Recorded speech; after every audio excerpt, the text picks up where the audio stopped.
4, 3, 2, 1, watch me.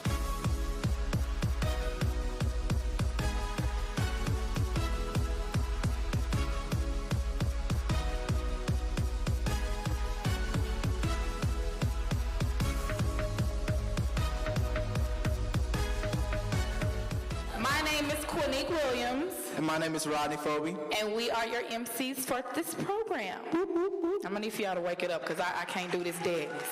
Let's level up. All right, so first we are going to have the Pledge of Allegiance by Mr. Raheem Gator. He goes to Stevenson High School, a rising freshman. Oh, all the freshmen in the room. All right, fun fact about him, he loves to help others. He even held a campaign at Camp Hope to stop bullying. So please give it up for Mr. Gator. May everyone please stand for the pledge.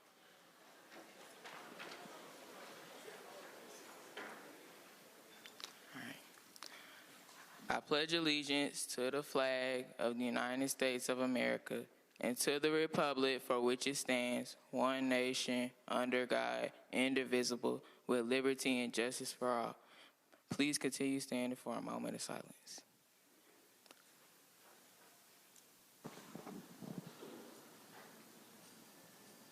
You may be seated. All right. Thank you, Mr. Gator. Yeah. So this year's theme is Dream Big and Level Up. All right. So we're going to start this off with the first level being the performance. We got a celebrity in the house. Yeah. Not only is he a celebrity, but he's a part of the program. So to tell you a little bit about Mr. Zion Moore, he's performed at Essence Festival. Mm-hmm. He went all the way to Apollo. Not only did he perform in Apollo, but he got first place in Apollo. So, he's a winner. All right. Without further ado, I'd like to introduce Mr. Zion Moore. Woo! My name is Zion Moore. I am an entertainer, and I am here to entertain you. This song I'm about to perform is called All I Want to Be, and it's basically a testimony of what I aspire to be in life as an entertainer, all right? So, for all of my dreamers out there, where are my dreamers out there? Where are my dreamers? Oh no, we don't have no hands up. Where are my dreamers at? Y'all want to be successful, right? Not only do we want to be successful, we want to be more than successful. We want to be significant, all right? Let's be significant. Everybody say significant. Say significant. All right. DJ, what we working with? You see, I knew when I was 5 years old that I was supposed to do something great. I didn't know exactly what, but I did know that I was going to be in front of thousands of people. By the time I was 16, I was called by God to restore a standard within the music industry for African Americans. It was at that point I knew this was all I wanted to be.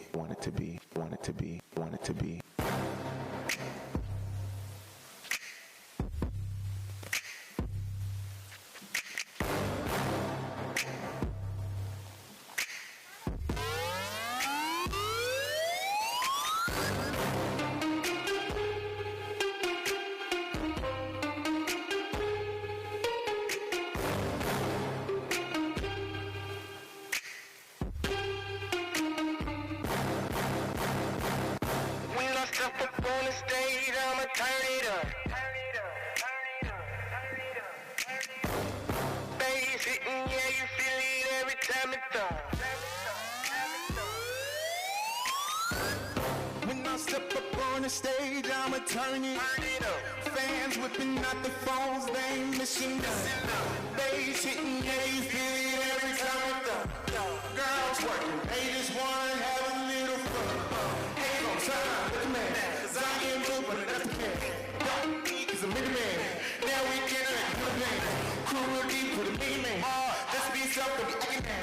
Zion, I'm a mission, man, I'm pouring that. Let's go, trim, looking at it. Make it best, sure you ain't. I'm going down, causing banks.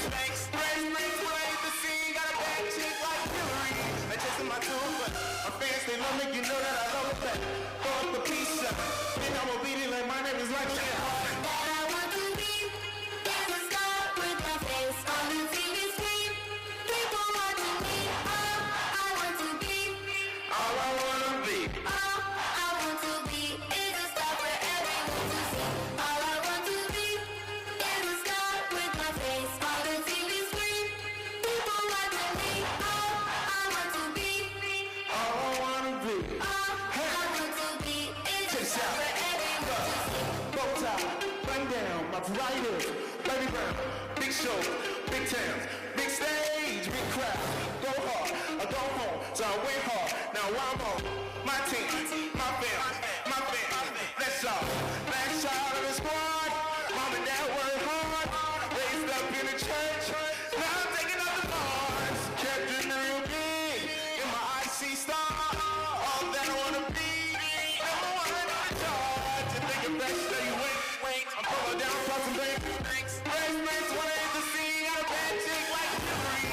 Chasing my tour, but fans they love it, you know that I love you back. Go up the peace sign. Then I will be there like my name is right now. All I want to be is a star with my face on the TV screen. People watching me. All I want to be. All I wanna be. All I want to be is a star for everyone. All I want to be is a star with my face on the TV screen.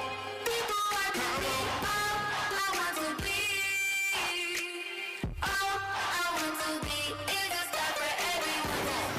When I step up on the stage, I'ma turn it up. Hey, turn it up. Hey, turn it up. Bass hitting, yeah, you feel it every time it's up. Hey, all I wanna be, yeah.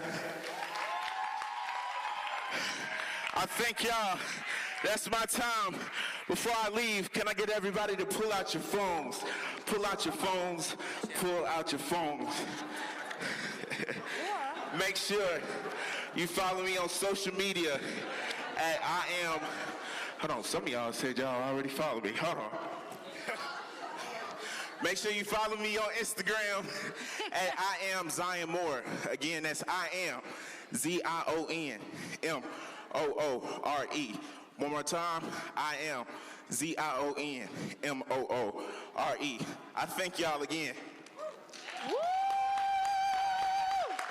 Yes, Mr. Zion. Come on, y'all. We got to give it up one more time for my boy Zion. That boy is talented. All right, so moving forward, we will have our etiquette presentation by Miss Glory Dixon.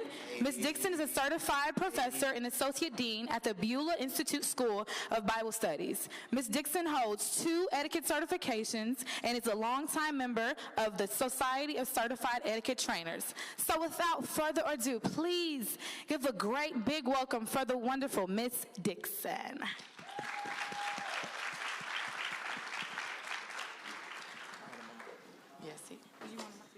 Hello, hello, hello. Hello. All right, we here, aren't we? Repeat after me. Fired up. Fired up.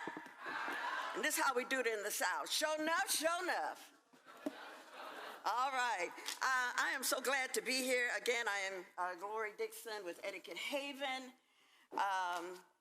I just want to thank, first of all, I want to thank your Chief Executive Officer, Michael Thurmond of DeKalb County for this invitation.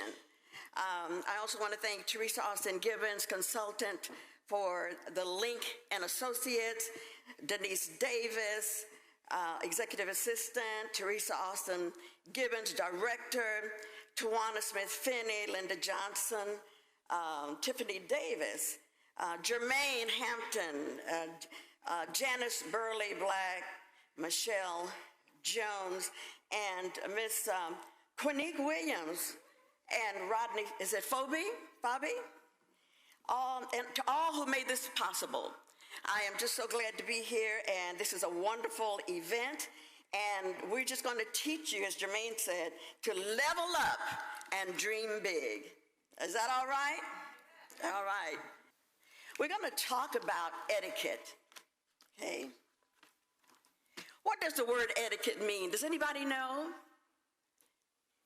Okay, this is an engaging session. What's, all right, what's etiquette?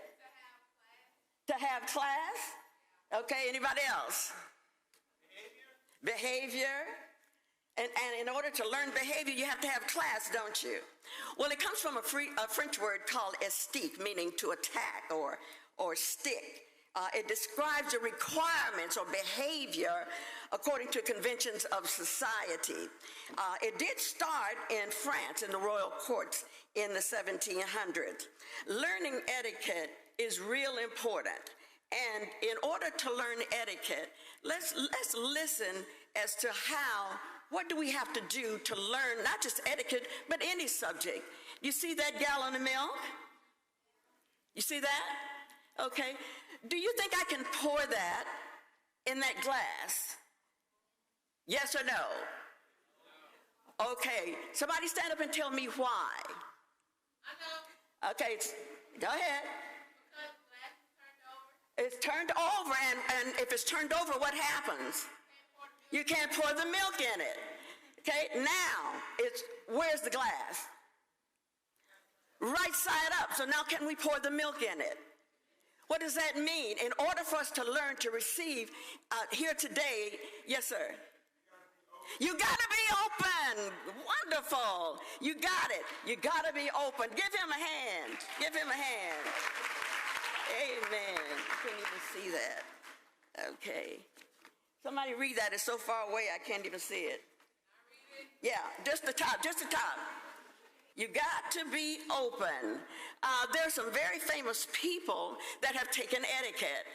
This lady, Miss Naomi, she taught etiquette to Motown when Motown was a big thing, to Smokey Robinson, to Diana Ross, and so she was big on etiquette. Who is that? Who is that? Meghan Markle. Didn't she have to learn etiquette? Didn't she have to know the rules of Buckingham Palace? She did.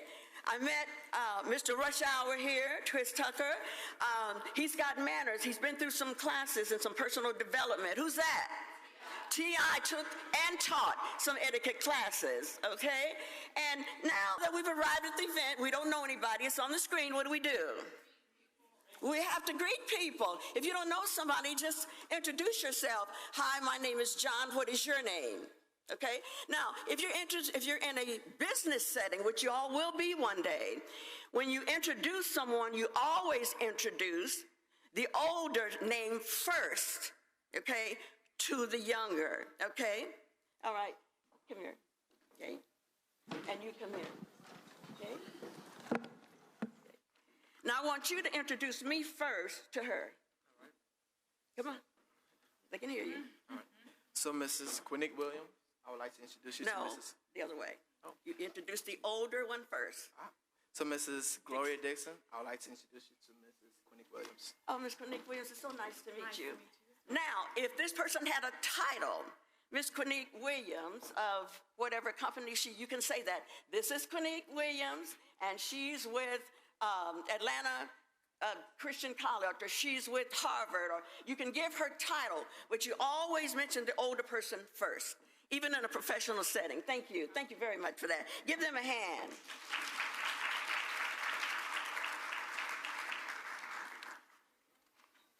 Okay, and then that's introductions. And then we're going to talk about dining etiquette and social graces. That seems to be there's some faux pas in dining etiquette. Can you tell me some of the things that you don't do at the table? Okay, one at a time. Yes, sir. In the yellow? If you wear a hat, never place it on the table? Yes, ma'am. Elbows, okay. Elbows at the tips here, sometimes, right here. And in the middle, okay? Okay, sometimes, maybe, in the middle, and this is never. Say it with me. Sometimes, maybe, and then the elbows is never. We got that? Okay. All right. So we talk about social graces. The first thing we see is a table setting here. Now, if you don't know what table setting is yours, especially a lot of you that go to different functions and events, that's a lot of dishes, isn't it? The way to tell your setting is to remember the car B And what does that stand for? Bread on the left, main menu in the middle, and then what's the W stand for? Water or beverage, so you'll know your place setting by the BMW. We see a napkin in the plate, and the napkin is never used. This is why bibs for grown people are not acceptable. We don't do this. We don't do this. We don't do this, you know. Somebody getting a kick out of that. So we're not babies. We did that for babies, didn't we? So we don't want to do this. Now, if you have a child at the table or something, we understand that.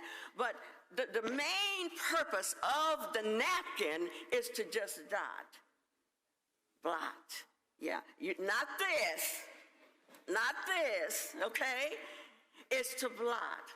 And then when you put the napkin in your lap, the bigger the meal, the wider it's open. So if you have a bigger meal at dinner, it's open all the way. But it's for lunch, you fold it in half, and it's halfway. And it goes to your body. The fold goes toward the body. Or you can flip it around where the opening is toward the body. That way, if you have to block and you have lipstick on, you've got the inside and you can't see the lipstick. Okay, everybody got that? You also see a card on the table, or there should be, I can't see it, but usually there's a place card, and it may have your name on it, especially if it's a formal dinner. Now, you don't move the place cards, okay? You sit where the guests tell you to sit, okay? So you have quite a bit of silverware there. You have your bread plate. When you butter your bread, you don't pick the whole roll up, butter it, and bite off. You break off a little piece, butter it, and eat it, okay? So what we're talking about is little things, little things. We don't look greedy. We don't look hoggy. We look like we know how to eat, okay? And then you have anything that with 5 letters, if you set a table, is on the right. Anything on the left is usually 4 letters. Above there, you see a knife. That's usually a dessert knife, or it may be a butter plate. I can't tell. But sometimes you'll see 2 little silverware, like a knife and a fork, above the plate, and that's for dessert. The way you eat, you start with on the outside. You see there's 2 forks on the right. Do you see that? That means you're probably going to have a salad and a main course. So you always start from the outside and you work in, okay? So that has to do with the table. Now, what color is that background or that tablecloth? It's white, and that's called what we call a tablescape. Tablescape means that is the occasion. That white can be formal, can be for a wedding, but usually when you see white, it's usually formal. Now, if I had a red tablecloth on there, I had a Christmas tree or something like that, what is the tablescape for? What occasion? I have a red tablecloth, I got a Christmas tree. What does that denote? What holiday? Christmas. That's the tablescape, okay? Tablescape can be different colors. If I had a pumpkin on the table and I had orange and red and white and black, what is that? That could be harvest or fall, but that's called a tablescape, okay? Never complain about how the food tastes. That's bad manners. There is something called table conversation. We don't talk about our scars. We don't talk about see my tooth, where the doctor pulled out. So we don't talk about things that are disgusting. We don't talk about politics. We don't get in arguments about religion or anything like that. Now, I see a lot of you are at the table. Some of you may or may not know each other, but when you go to an event and there's a lot of people there, then you want to not just talk to the person you came with, but you want to talk to the people that's around you. Introduce yourself, okay? So have good conversation. If you drop silverware on the floor, don't pick it up, okay? Just ask for another one. And then if you have soup, there's a way to eat soup. When I teach the children, we talk about if like a ship goes out to sea, I scoop my soup away from me. That's how we eat soup. Oh, up, and eat it. We don't do this. We're not shoving it in, okay? We're doing this, okay? Let's see, pass the bread always to the right. If someone asks for the salt, you pass the salt and the pepper together, okay? There's different styles of eating. We usually eat American style, where we cut the meat, eat. And then there's a European style where, European style where we cut, put the fork down and eat it, okay? No sawing food, no stabbing your meat to get to it. There's a way to eat with the prongs down, especially if you're eating chicken. And there's foods that you can eat with your fingers. What fingers is that? What finger foods is that? Hot dogs, okay, if they're in a bun. Yes, if they're on a plate, you want to cut it. Okay, you have to raise your hand. Okay, what else can you use finger food? Domino's, pizza, okay, what else? French fries, anything else? Okay, all right, those are finger foods. Don't reach, don't push, don't pull. If there's an occasion, don't rush to the table. You know, don't act like we're starving. Just try to get over there, but, you know, be nice. No picking your teeth. No bringing your toys and cell phones and texting to the table. There are gray areas. Let's say grandmother's in the hospital and you're kind of waiting for that call. You just simply announce to the table, my grandmother's in the hospital, or I'm waiting for an important call. I don't mean to be rude, but I have to keep it on silent. But if you're on a date, for example, you don't want to bring your phone to the table and be texting while you're on a date, okay, because that's very rude. It's showing that you're disinterested in who you're with.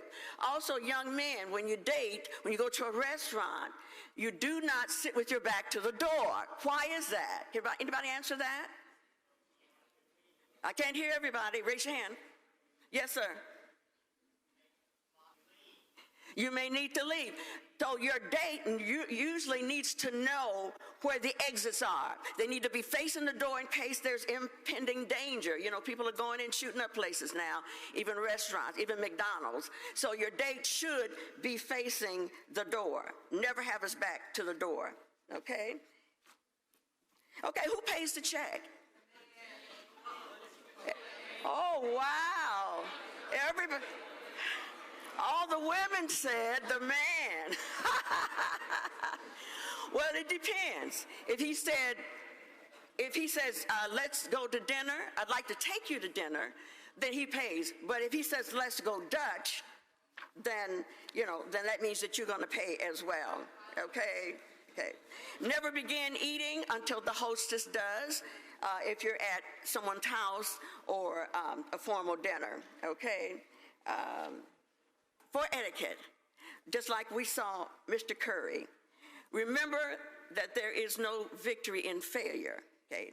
The best players, like Steph Curry, is not discouraged by inevitability of failure. Rather, he perceives it to be an integral part of his life and for training for something to examine. Learning how to keep your cool is one thing that he had to do. And that is when the crowd is yelling, and they may even be yelling for the other team, you have to learn how to be a good loser and a winner, okay? So you have to learn how to handle pressure, okay? So there he is, and there is a strategy in life, and he is blocking here. That means there's some things that you have to block out. As we said about the milk, you have to be what? You have to be open. So anytime thing that you need to learn it in school, go to college, just learn all that you can, and then you'll be able to go forward. Thank you so much for your time.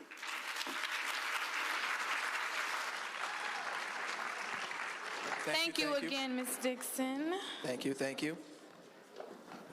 So I just learned something new today. Right. The two sizes of the forks is not for a baby fork and for an adult fork, apparently. So it's a salad fork and an entree fork. So that's what I took away. Thank you again, Ms. Yes, Dixon. thank you so much.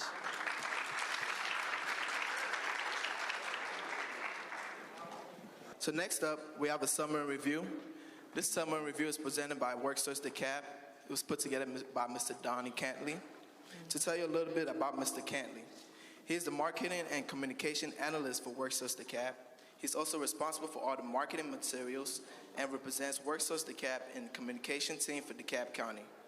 Mr. Canley was responsible for the Dream Big and Level Up logos at this event, a few of them, and producing the video for the WorkSource DeKalb Summary and Review.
that's so nice. I seen a lot of y'all faces, especially over here in the corner. I seen a lot of pictures of y'all that y'all was not ready for.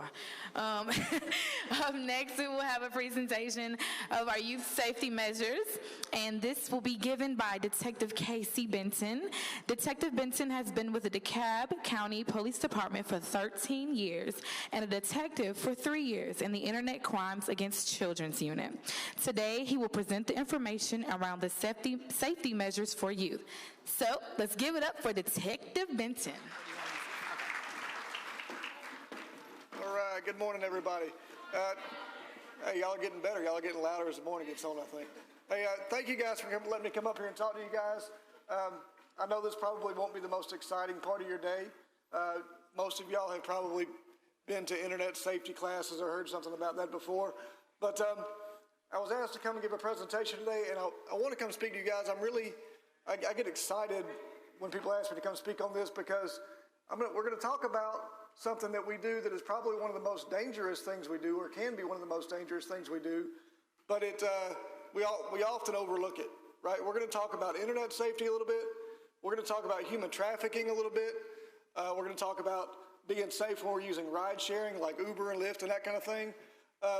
And these are all things that, we do every day, but we all overlook how dangerous it can be. So let me give you an example. So last week, I think it was, who uses Facebook? I know Facebook's for like old people like me, but does anybody still use Facebook?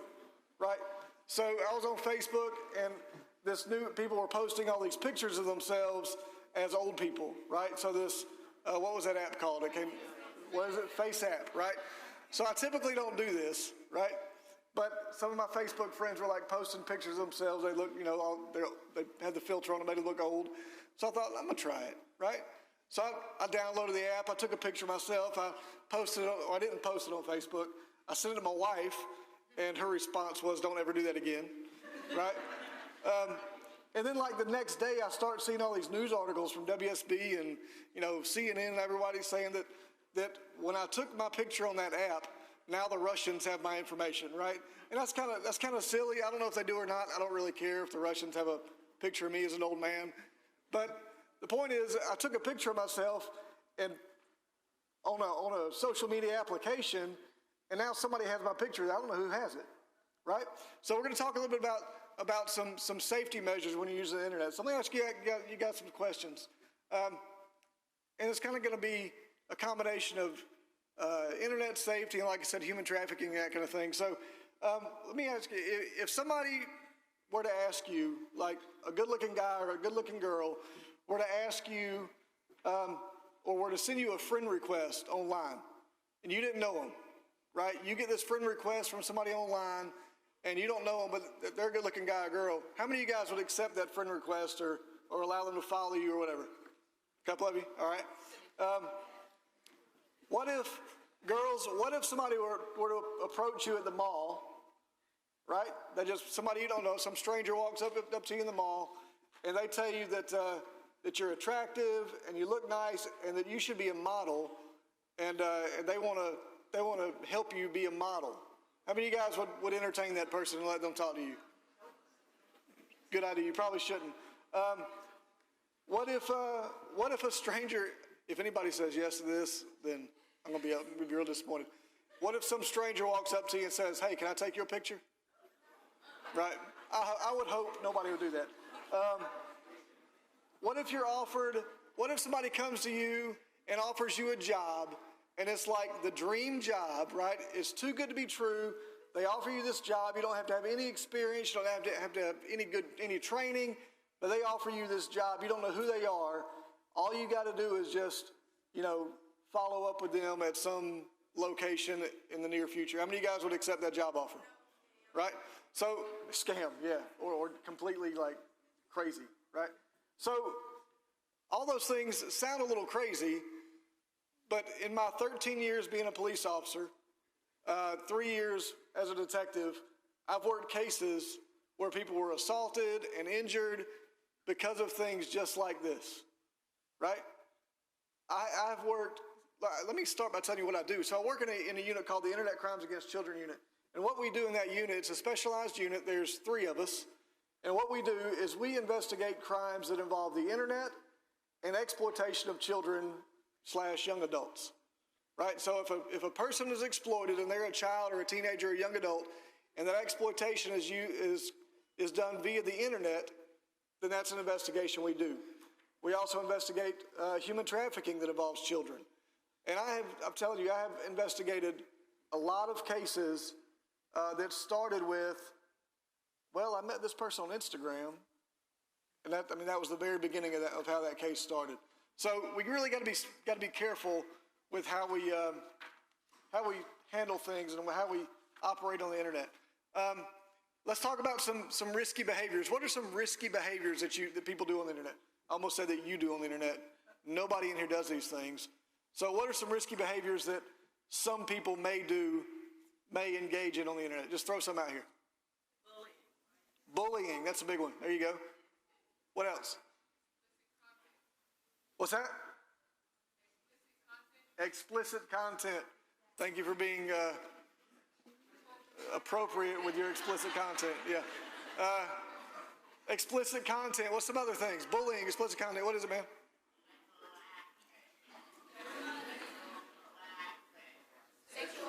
Sexual harassment. Very good. Okay. Say it loud. Facebook Live from your home. That's good. What's another one? Pornography, explicit content. That's right. How about, let me give you some examples. How about sending mean or rude messages? How many of you guys have ever received, I'm not going to ask who sent, how many of you guys have ever received a message on Instagram or Facebook Messenger or whatever that was just mean or rude and just kind of out of nowhere, right? How about somebody said explicit content or sharing inappropriate pictures, right? What happens to that picture? If I send a picture to somebody, what happens to that picture after I send it? I can't hear everybody. Say something. It can get leaked to everybody else. How many of you guys, what age do we have? We've got a freshman. I know we have one freshman. So what? 14 to 24. So everybody's been in high school recently or is about to be in high school. How many of your high schools have like spam pages? Don't act like you don't know. Right? Right? So what happens to that picture that you sent to somebody? It gets on some Instagram spam page, right? And who sees it? Everybody. All right? So inappropriate pictures. How about talking about adult subjects? We have some adults in here, but how about you guys that are freshmen or upcoming freshmen or sophomores talking about adult subjects on social media? Is that appropriate for your age? Is it appropriate for an adult my age to talk about adult subjects on social media? No, it's not. Not at all. What about pictures of drinking or drug use? Should we put stuff like that on social media? No. What about profanity? Should we be on Facebook Live using profanity? No. So why is it that it's social media, right? This is how people behave. Why shouldn't we be putting these things on social media or behaving like this on social media? Because it does what? It comes back to haunt you. So you guys have been through a program over the summer where you're doing internships and that kind of thing. So if you're applying for a job and you turn in your application and your employer or future employer asks you about your social media accounts and you say, yeah, I've got this Facebook, I've got this Instagram, and they go look at your Instagram account and they see all these profane videos or these explicit images that you've got on there, do you think they're going to hire you? No, probably not, right? So these things stick with you forever. Social media is not a private thing, right? It is a public environment where everyone can see everything you do. All right, so what are some other things? How about putting your address on social media? Is that a good idea? How about putting your address on social media and then saying, hey, I'm going on vacation next week, I'm not going to be home? Right? That's probably just as bad, probably worse, right? So things like that are dangerous. They can get you in trouble. They can ruin your reputation. They can prevent you from getting jobs. They could get you in trouble with the law. Some things may be illegal, and you don't even know it, right? So we have to be very careful with how we behave on social media. Never put passwords. Hey, my password to my whatever account is this, right? So let me tell you a little story one time. So I had a case a while back. We were investigating this. We actually investigated a social media account that we thought belonged to this person, right? So I go and talk to him and say, hey, this was flagged on your social media account. That started an investigation. What's going on with this? And she said, well, I didn't put that. I said, well, it's your account, right? And I showed her the account. Yeah, it's my account. I said, but you didn't post this onto your account? Well, no. So how'd it get there? Oh, well, I gave my password to my friend, and I gave my password to this friend, and I gave my password to this friend, so we all share that account. But whose name is that account in? Right? So they're giving out passwords, and other people are putting stuff on their account, and it can get you in a whole lot of trouble. Cell phone numbers, email addresses, none of that stuff should be put on social media. What about chatting with people online, with people that you don't know? Is that a safe thing to do? Right? It may not be the worst thing you can do in the world, but it can get you in trouble. Or it can put you in dangerous situations. Right? So because of what I do for a living, I'm a little bit overprotective with my kids. I've got a 12-year-old son and a 15-year-old daughter. Right? And I know what I'm going to tell you, you guys are going to think I'm crazy. Right? I don't allow either of my kids. Now, my daughter's 15. She's not grown. She's got like 30 more years before she's grown. But I don't allow them to have any social media accounts, right? My son likes playing video games. I don't allow him to play any video games that he can communicate with people online. And let me give you an example why. I see you looking at me like I'm crazy right there, man. All right? Let me tell you why. So 2 years ago, he was 10, right? And I had the same rule, no video games that you can communicate online, right? And we gave him an old iPad. He was playing a game on an iPad. I forget what game it was.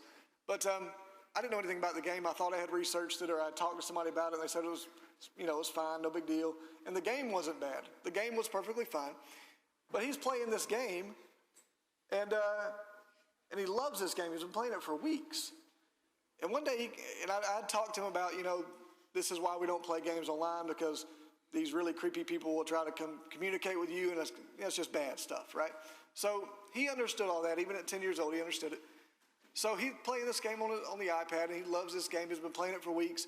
One day, he comes downstairs in the kitchen with his iPad in his hand, and he walks up to my wife, and he just hands his iPad to her, right? And he says, I know you're going to take it, right? And my wife's like, what are you talking about?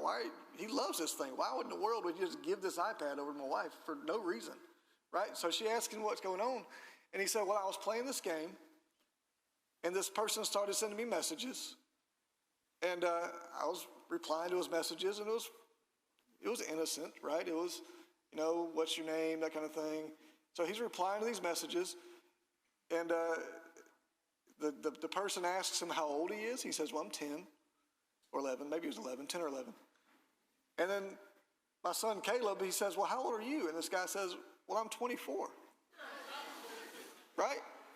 Now, this is not a game. It's not like Call of Duty, right, where people of all ages play. It's a game designed for kids, for young kids his age.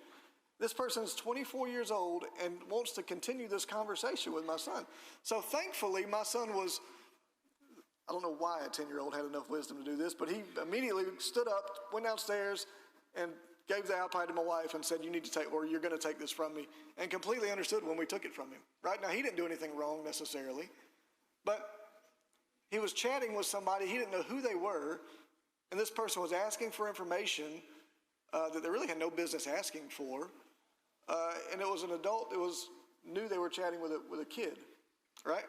So chatting online with people can be extremely dangerous. So let's talk real quick. I don't know how long I've been talking, probably too long. Let's talk real quick about something else we do, or you probably will do in the future, ride sharing. So ride sharing is a great tool. It's a good way to get places, Uber and Lyft and other things like that. Those are great, but we still got to be careful, all right? So I made a list, or I didn't make the list. I got a list from Uber's website of things that we should do to make sure we're safe when we're doing ride sharing, all right? First of all, request your ride from inside the location. If you're out at a movie theater, don't go outside and wait on the curb while you're requesting your ride. Be inside when you request it. Second one, check your ride. So when your ride shows up, make sure it's the right car, right? Does the tag number and the driver and the color of the car match up with who it's supposed to be? Have the driver confirm your name. So the driver should know who he's picking up, he or she's picking up. Make sure they know who you are. Be a backseat rider. So don't get in the front seat with these people, right? When you go in places, in an Uber, get in the back seat. So if something does go bad, you can bail out pretty quick. Tell people where you're going. Share your trip details. So don't just get in an Uber and go somewhere and don't tell anybody where you're going. No, let somebody know where you're going, when you should be there, that kind of thing. So if something does happen and you don't arrive, they'll at least know where to start. All right, so that's pretty much it, guys. I just want to make sure everybody's careful with what we do online. I would hate to see anyone ruin their future by doing something that was irresponsible on the internet. So I really appreciate your time, guys. Thank you. If you do have any questions, I'll be here for a little bit longer if you want to come find me. Have any questions about anything, just feel free to find me. Thank you, guys.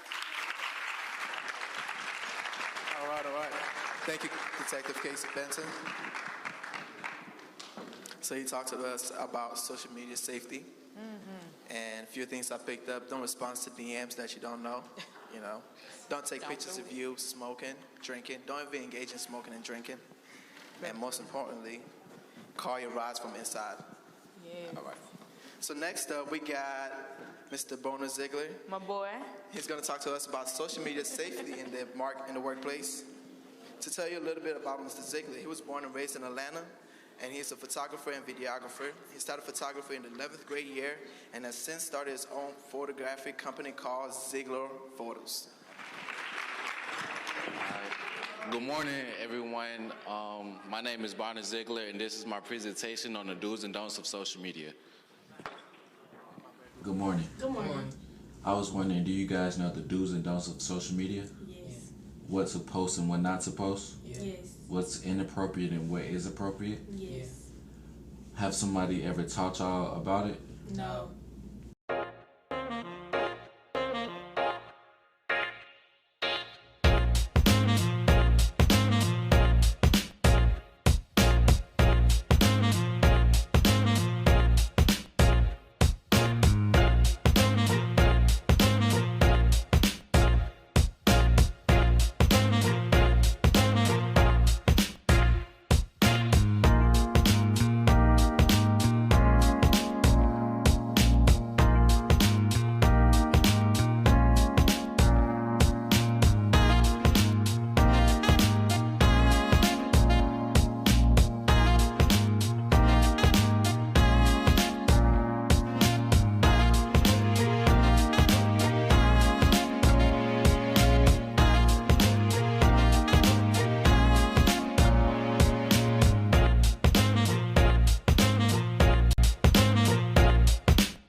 I would definitely use it to promote them for a business aspect.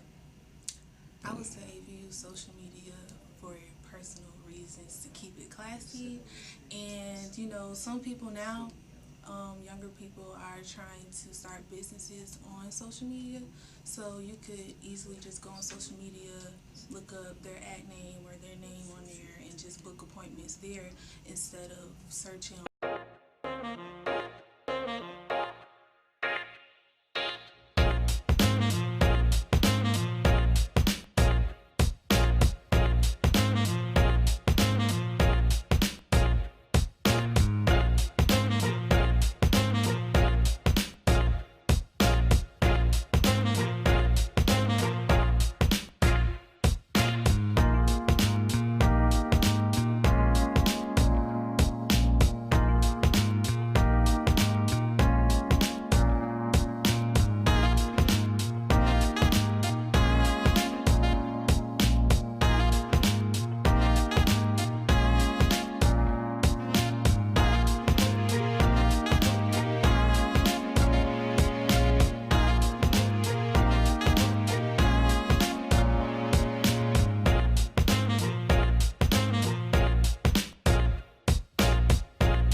All right, so up next, we're going to have our youth internship experience. It's going to be given by Miss Amber McCorkle. She is a supervisor at the Clarkson Community Center, and her intern, which is Mr. Caleb Holloway. So would you please give it up for them? Good morning. How are you guys doing today? So, yes, my name is Amber McCorkle. I'm with the Clarkson Community Center. I'm the Director of Education and Programs. We're a nonprofit multicultural community center located in Clarkson, Georgia. So for me, this year was my first time really being a site supervisor. We had a few last year, but I was in a different position with the community center. I think we had a total of about 28 interns this year. It grew over time. But other than that, we had a great experience with the interns we received this year. And in particular, we had a lot of interns that really hit the floor running with their tasks that they were assigned to, including Mr. Caleb Holloway. Caleb Holloway came about a week after the program started, so we had to quickly get him briefed on what he needed to do. But as soon as I met him, the first thing he asked was, what do I need to do? He was there on time. He came early every day. Anytime that he thought that he would be late or absent, he always communicated effectively, efficiently with myself or with the other camp coordinator at the site. So what we would notice would be one time we went on a field trip. We didn't have to tell him what he needed to do as a camp counselor. So their responsibility was for some was summer camp ambassador.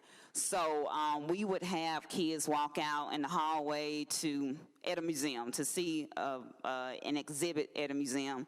And I would just watch Mr. Holloway walk into the hallway, watch and monitor his campers, walk back inside without anyone having to ask him. And, you know, as a supervisor, it's great when you don't have to constantly remind someone of what their responsibility or what their role is. And that was great. For me, that was mind-blowing, which it may be small for others, but it was major for us because it showed us that he was very proactive. He took initiative. He always put in a hand for anything that he saw needed to be done without asking, and if it was something that needed to be done and he saw it, he would ask if he thought that there was something that he could handle. So that's my little story on Mr. Caleb Holloway, and we call everyone at our site Mr. and Miss. We don't call anyone by their first name because they are young adults at the end of the day, and they deserve respect. Yeah.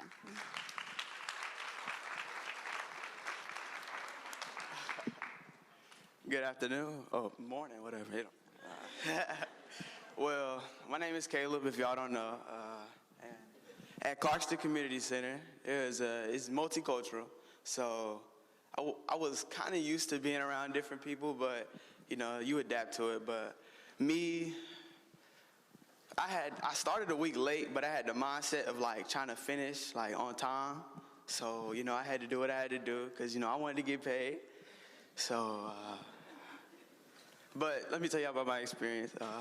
I had a good time at Clarkston Community Center. I worked with I had the best work site because the folks I worked with, they were like perfect and they made me welcome first day and all that. So, I had the best supervisor as well. Don't forget that. And I just had a great time. The campers, they were good. They had their moments, but they came through for me. They listened, and yeah, I don't know what else to say. Kind of.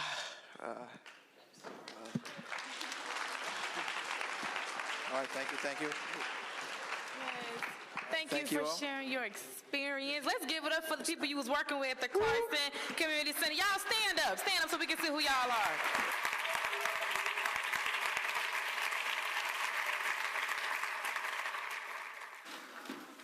All right, good morning. Oh, y'all lost the hype because I came up. Can we get some level up? I need to hear level up because apparently they don't get it. All right. So what is success? To laugh often and much, to win the respect of people and affection of children, to earn the appreciation of honest critics and endure the betrayal sometimes of friends, to appreciate the beauty, to find the best in others, to leave the world a little bit better, whether by a healthy child, a garden patch, or a redeemed social condition. To know even one life has breathed easier because you have lived. This is success. Ralph Waldo Emerson. So this is one of my favorite poems. I do this not because I have to. I do this because I love it. So as of today, I only had one child, but now I have 330 kids. But I give out allowance though. So you'll get paid. So now you all belong to me because I am excited for you because you are going to be successful in the things that you do moving forward. Can we agree on that? Let's hear a round of applause for we all will succeed. All right, so can we get some level up? Did we find it? 4, 3, 2, 1. Level up, level up, level up, level up, level up. So y'all don't know how to level up? Level up, level up, level up. All this on me so yummy. All this no leveling so up? No, you want this yummy. All right, DJ, they not ready. Level up, level up, level up, level up, level up. Can we get a couple volunteers to level up real quick? Come on, y'all. All this on me so Y'all better turn up. So yummy. No, you want this yummy. Come on, man. This part. Come to the front. I need a youth. Can I get a youth? Come to the front. Level up. Where's the dance? Ain't no dancers in here? Right there. Come up here. Go CC coming. I just keep elevating. No loss, it's just upgrading. My Come on, Miss Star. You know how to level up. I don't know how to level up. gotta never settle. This view is so much better. Right. I'm tripping. Right here with the bun. Come up here. I got one thing leveling up. Everybody has to shine. Nothing I'm afraid of. And I can Y'all got program supervisor up here. DJ. 4, 3, 2, 1. Let go. Hey, hey, hey, hey, hey, hey, hey, hey, hey, hey, hey, Level up. All this on me so yummy. All right, so you had your chance to level up. So in the world of work, when your boss asks you to level up, you can't be shy. Do I have some businesses here today? Let's give a hand for all of the businesses that supported us. So business owners, if you ask the youth to level up, have they leveled up in DeKalb County? Yes? They're saying yes. All right. So first let's start off by thinking about the things that you've learned as you went on this journey. So you, number one, had to wake up early. Is that not right? Yes. You have to wake up to go to school early? And you wonder why? Because you have to wake up to go to work once you graduate and you start your career. When you got to work, you were given responsibilities and duties. Is this true? Did you follow through with those duties? No? Yeah. Employers just said that you followed what you were supposed to do. So when you get to school, you have to follow instructions. So everything that you learn throughout life, even while you're in school, follows you through to your career. So one thing that I always thought, I said, oh, why do I have to go to math? I don't like math. I don't do math. Well, guess what? In order for this to happen, I had to use math. True? Think all of this was just fell out of the sky and poof, we're here today. No, it took a lot of coordination. We want to start by thanking some important people that are here today. So we have in our midst some dignitaries. I'll call them dignitaries because that's who I feel they are. We have with us today our WorkSource DeKalb board members. So these are the individuals that make decisions on how we move forward with our programming. So if I could have all of my board members stand, Ms. Aldridge, Mr. Cody, and Mr. McClure. Let's give them a round of applause. And Mr. DeBar, thank you for being here today. We also have with us DeKalb County Tax Commissioner, Mr. Irving Johnson. If you can stand, and let's give him a round of applause. Also, we have with us today Ms. Lena Allen, who is representing DeKalb County HR. Thank you for being here.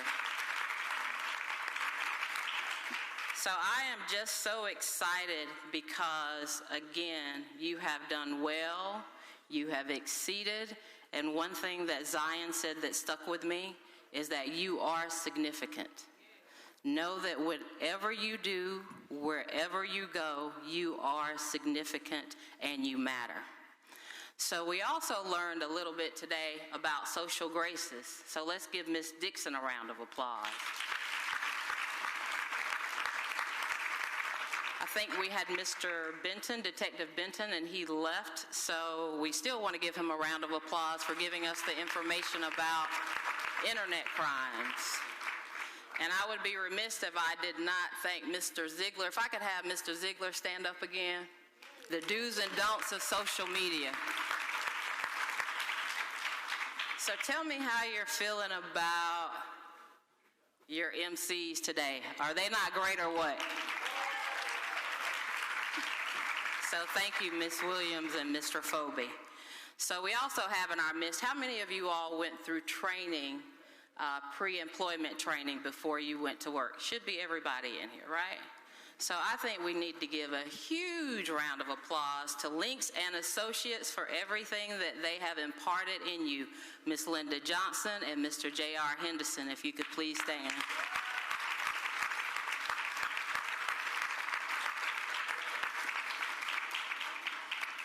So as you embarked on this journey, you also had career advisors that helped you through. If you had issues with transportation, if you couldn't get to work, you couldn't get your supervisor, if you just needed to talk to somebody about what was going on at work, I would definitely be remiss if I did not acknowledge my staff.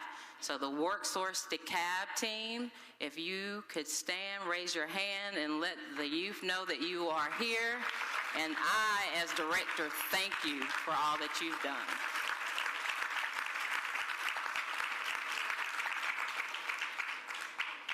So we also want to thank our AV. We want to thank everybody in the room. We want to thank AV, Visual, DCTV. Thank you for all that you've done to make this a success. And we got a special crowd that's kind of standing in the back. They think I don't see them, but I do see them. So we want to give a round of applause to the CEO's office staff, if they could just raise their hands. Thank you. So what that tells me is that time is almost here for the CEO, so we're going to wait until he comes in. So what I'm going to do is I'm going to toss it back to my MCs, and let's see what they have for us.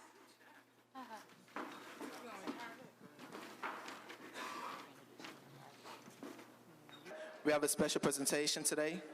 What we have going on is we have a special poem coming from Mrs. Mabuba Hashmi. She's currently a student at Tucker High School. She loves she loves family, working, and listening to music, and she's very cultured. All right.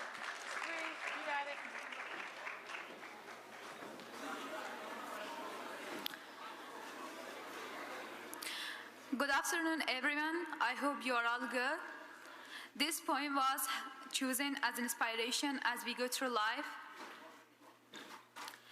Life is an opportunity, benefit from it. Life is a beauty, admire it. Life is a dream, realize it. Life is a challenge, meet it. Life is a duty, complete it. Life is a game, play it. Life is a promise, fulfill it. Life is a sorrow, overcome it. Life is a song, sing it. Life is a struggle, accept it. Life is a tragedy, confront it. Life is an adventure, dare it. Life is luck, make it. Life is too precious, do not destroy it. Life is life, fight for it. Today, I will leave you with the Farsi poem by my favorite poet, Maulana Jalaluddin Muhammad Balkhi, or otherwise known as Rumi. در این خاک در این مزرعه پاک بجز مهر بجز عشق دیگر بذر نکاریم. In this earth, in this pure form, let us sow nothing but the seeds of kindness and love. Thank you.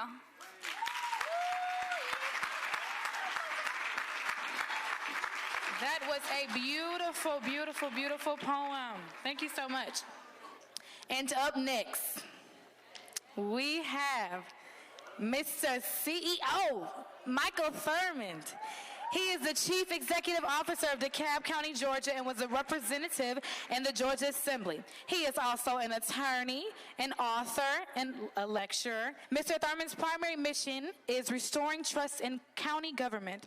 His other priorities include adopting a balanced budget, ensuring accurate water bills, removing blight, offering summer youth employment, which is this, improving employee compensation, and fulfilling the federal state sewer consent agreement. So in other words, he is the man who set aside allocated funds so that we can have this program and also get paid. So please, I want you guys to stand and give it up for Mr. CEO Michael Thurmond.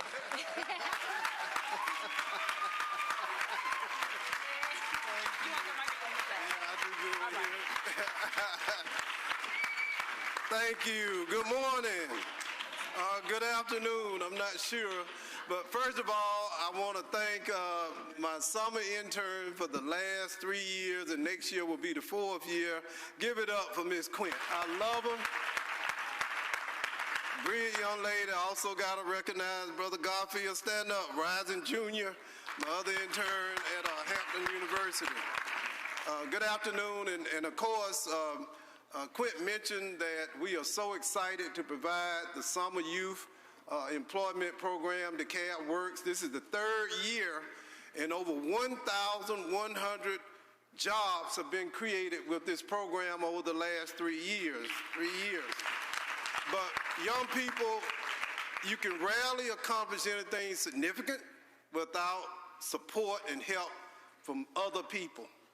And each year we set aside the money for this program. I can't do it by charter without the support of our Board of Commissioners.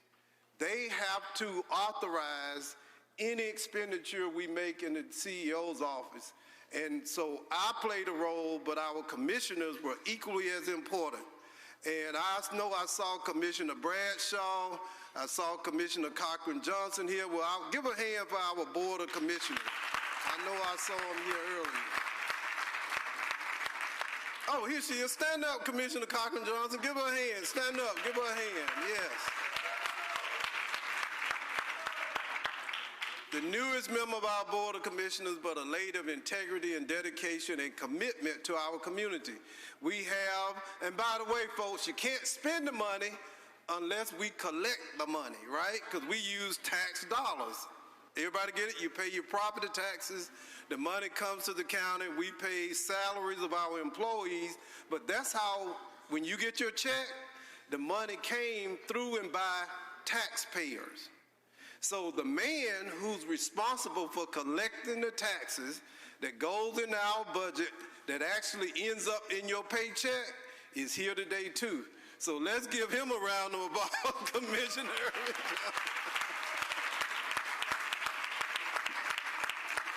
He's the most popular tax commissioner in the history of mankind.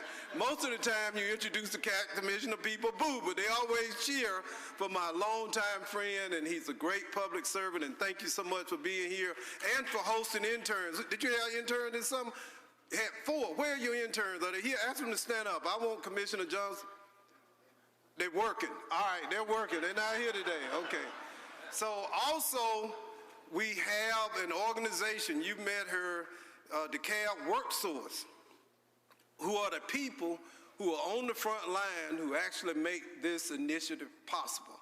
It's one thing to have an idea, it's another thing to have a budget, but it takes real people working day in and day out, almost year-round, to make this possible. So I want Ms. Theresa Austin, give her a hand, she's the Director of WorkSource. Stay up, Ms. Austin. And I want all the men and women who work in WorkSource, as well as the consultants and vendors who support this program, to stand. And young people, I want you to give them a hearty round of applause, because it would not happen without them.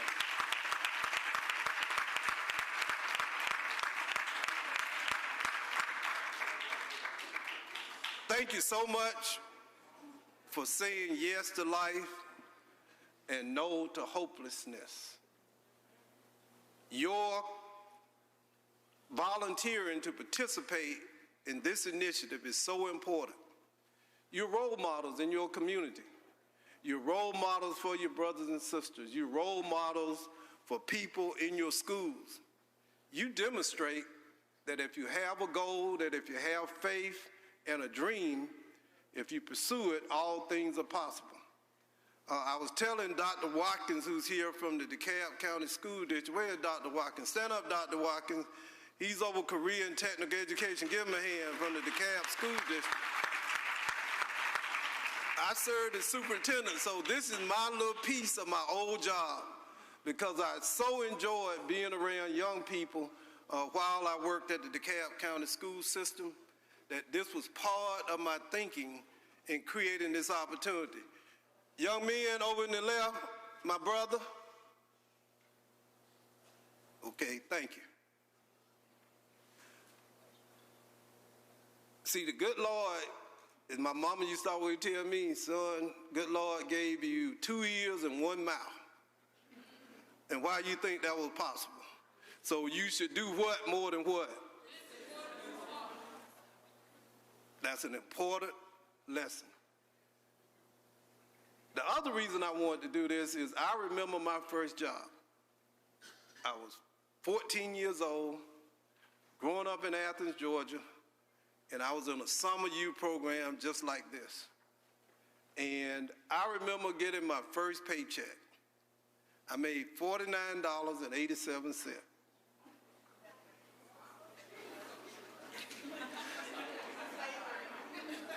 Now that was 30 years, 40 years ago, but that's okay, that's all right. And guess what, young people? You know, y'all get electronic checks or paper checks? Y'all get electronic, right?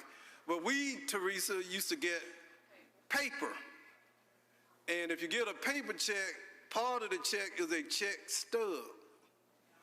I still have my check stub in my trophy cabinet. It meant just that much to me. Because see, it's not just a paycheck, but when you work and earn an honest day's living from honest work, you're creating something and doing something much greater than earning a paycheck. You see, there is dignity in work. And when you work and earn money, you're saying to the world that I'm somebody, that I'm special, and that through honest labor, I can achieve anything. Now, most of my check, I didn't get to spend because I had to give it to my family to help put food on the table. But I felt so proud that I was able to make a contribution. Now, how many of you all are going to use your paychecks to buy school clothes this year? Raise your hand. That's good. Give yourselves a hand. I like that. I like that. How many of you are going to use your check to buy school supplies this year? Raise your hand. Anybody? Yeah, I like. Why school? Stand up, baby. Tell me, why are you using some for school supplies? Help your classmates understand the importance of that. Stand up and speak up real loud. Who can tell me? Yes, ma'am. Stand up. So a mother doesn't have to pay for it. Give her a hand. I like that. I like that. Now, who is investing in school clothes? Raise your hand. Who? Yes, ma'am. Tell me why. Stand up. Tell me your name and what school you attend. My name is Kaylee, and I'm going to Miller Gold Wolverine. Get it, Wolverines, a round of applause. They in the house. Boo. Hey. So what's that? Why? Why are you investing in school clothes? My mama told me it was good. She want me to help her out. All right, that's good. Is that mama back there? Wait a minute. Mama, stand up. Stand up. We got mama back there. Stand up, mom. Let's give mom a round of applause. She is in the house. Mom back there going, whoop, whoop, whoop. I like that. Mom, what do you think about that? Your daughter is making this investment to support you. How does that make you feel?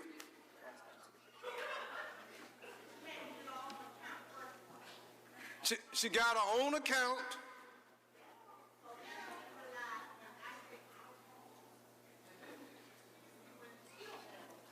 All right, give her a hand. I love that.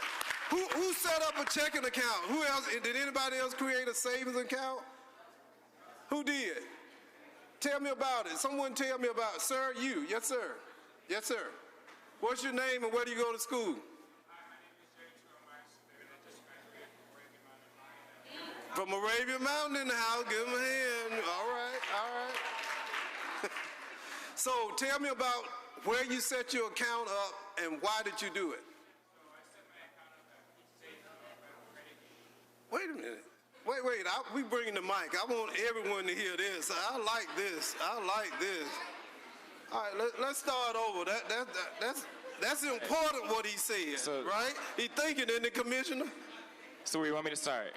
Start from the beginning. Start from the beginning? All right. So the purpose of me creating a savings account was so that obviously I can save and prepare for college. In a short summary, yeah. Where are you going to college at? Mercy University. All right, Mercy. Tell me a little bit more about the account and the debit card and the things. I'm sorry, you said what now? You talked also about the type of account and Okay.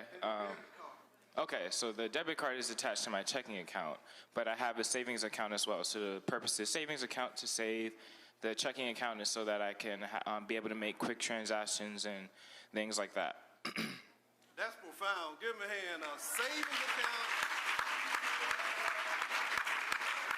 So let me ask someone else, and you can pass the mic. Why is it important to have a savings account and a checking account? Who can help me? All right, Mike is on the way. Think about it, a savings account and a checking account. Why is that such a brilliant idea? David. Stand up and tell us your name and where you go to school. David by the way, for Stevens High School last year. Stevens High? Stevens High School. Yes. I graduated 2018 last year. I graduated last year. Last year. Give him a hand. He graduated last year. Take your account for put your money in your bank account. Saving account, you save your money. That's it. That's it. You save your money. And see, oftentimes, and sometimes checking account also pays interest, but a saving account always does what? Why is it important to put your money in an account that draws interest? Wait. Here's an answer. Let's try the mic right here. Why is it, and this is the question, why is it important to not just deposit, but invest your money in an account that draws interest? Boy, grab that mic. Who can tell me? Garfield, here's Garfield, he'll tell me. To my left. Well, when you put your money in a savings account and you get an interest on it, it becomes an investment as opposed to just sitting there. So you make your money work for you and you get interest. And it's not like you got to do anything with it while it's there. You know, you just put it in and it grows. That's it. It's called compounding. Give him a hand. That's it. That's the answer. Who knows who Warren Buffett is? Who knows who Warren Buffett is? Who is Warren Buffett? Who is Warren Buffett? Who can just stand up and tell me? Tell me, who is Warren Buffett? He's a billionaire. Warren Buffett is one of the richest men in the world. But he says the key to wealth is what he calls compounding interest. If you put your money in an account and just let it draw interest, over time, you will become a wealthy person. Commissioner, explain compounding interest. Get the commissioner here. He the money man. He collect $1 billion.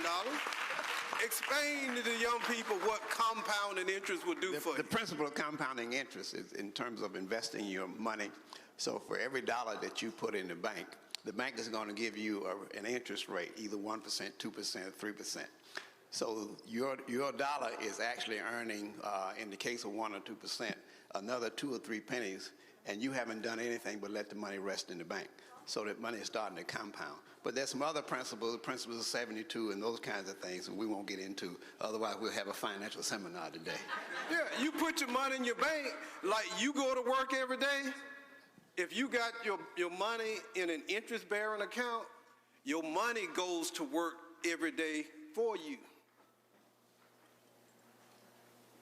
So if you set up a checking account, make sure at a minimum you set it up at a bank that will pay you what? Interest.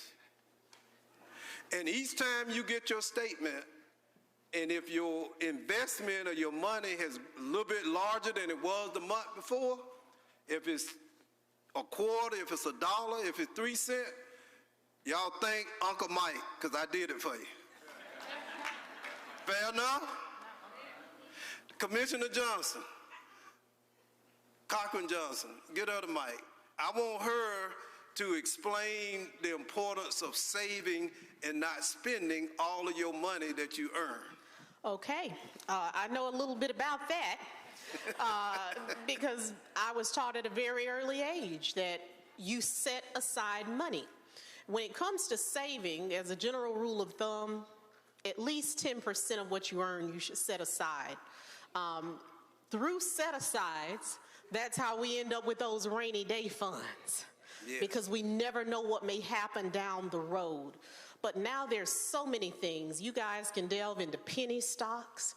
And I have a wonderful person. As you guys begin to grow your money, you need a financial advisor. Because there is no such thing as long-term security. Because when it comes to Social Security and other funds, we don't know what may be out there by the time you guys reach maturity and retirement. So I urge you to seek my financial advisor is with Edward Jones. And he has done a wonderful job of helping us plan. So I can tell you exactly how I'm going to live at any given moment with just picking up the phone. And our sons, one thing that he taught us in terms of setting money aside into stocks, because stocks can be variable. They go up and down. But if you are consistent with your investment over time, our sons should all be millionaires by the time they are 43 years of age because of the money that we began to set aside for them in their youth as children. Thank you. Give her a hand. She just told you. How many people would love to be a millionaire one day? Raise your hand if you want to be a millionaire. Well, Commissioner Cochran Johnson just told you how to do it. You set aside a small amount of what you earn, and over time, it will grow and it will multiply, and it will turn into a major fortune for you. I thank you all so much for letting me come. Now, who's coming back next summer? Who wants to work next summer? See, you got to plan ahead. If you're going to be successful, right? One of the things, Quint, where is she? Quint, stand up. You know what she does every year before she leaves? She asks, is it possible, or will I be able to come back when?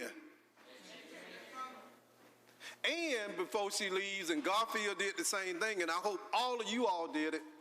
Let me tell you what they did yesterday that I want each one of you to remember. If you hadn't done it, I still want you to do it. They walked around the office and they told everybody in the area that we work in, thank you.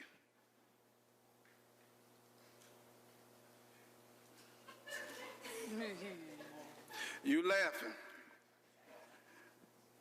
The two most important words in the English dictionary are thank you.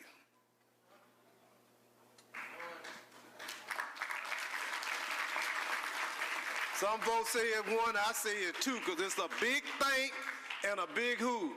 You. Why is thank you so important?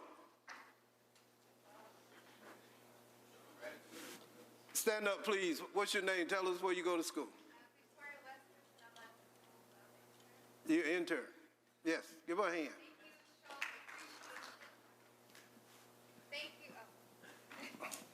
Hi, I'm Victoria Westbrooks, and I'm an intern here as well as you guys. And thank you shows appreciation. It shows that the person that supported you got you to where you are now. No matter what, it just shows how appreciative that you are in whatever they may have given you. And it's a gaining experience. So everybody that's here right now, I'm pretty sure y'all are appreciative of everything that this place has done for you guys. And I hope that, you know, in the future that this is a very good learning experience for you guys. It means a lot. So thank you. And thank you all for being here. Thank you. I want to thank you all for being outstanding young people, because we had 2,700 applications for 400 jobs. Wow. We had 2,700 applications for 400 positions. And out of those 2,700, you are the best of the best. You're the best of the best. So I thank you for having the smart and the genius to apply for the opportunity. And I thank you for having built your lives to the point that you can represent yourself in a way that makes all of us proud. Thank you, and I'll see most of you all next year, same time, same location, same opportunity. Thank you. We're going to do the photo. All right, so with that being said, how about we all just give a big thank you on three, okay? Just for everybody who put this together, CEO, everyone. Ready? On three. WorkSource. Everybody. 1, 2, 3. Thank you.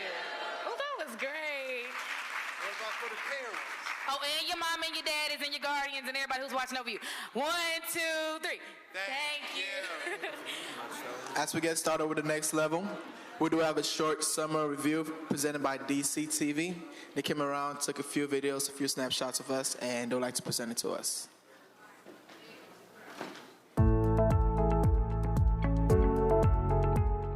The DeKalb Works Summer Internship Program has offered DeKalb's youth amazing summer job opportunities since 2017.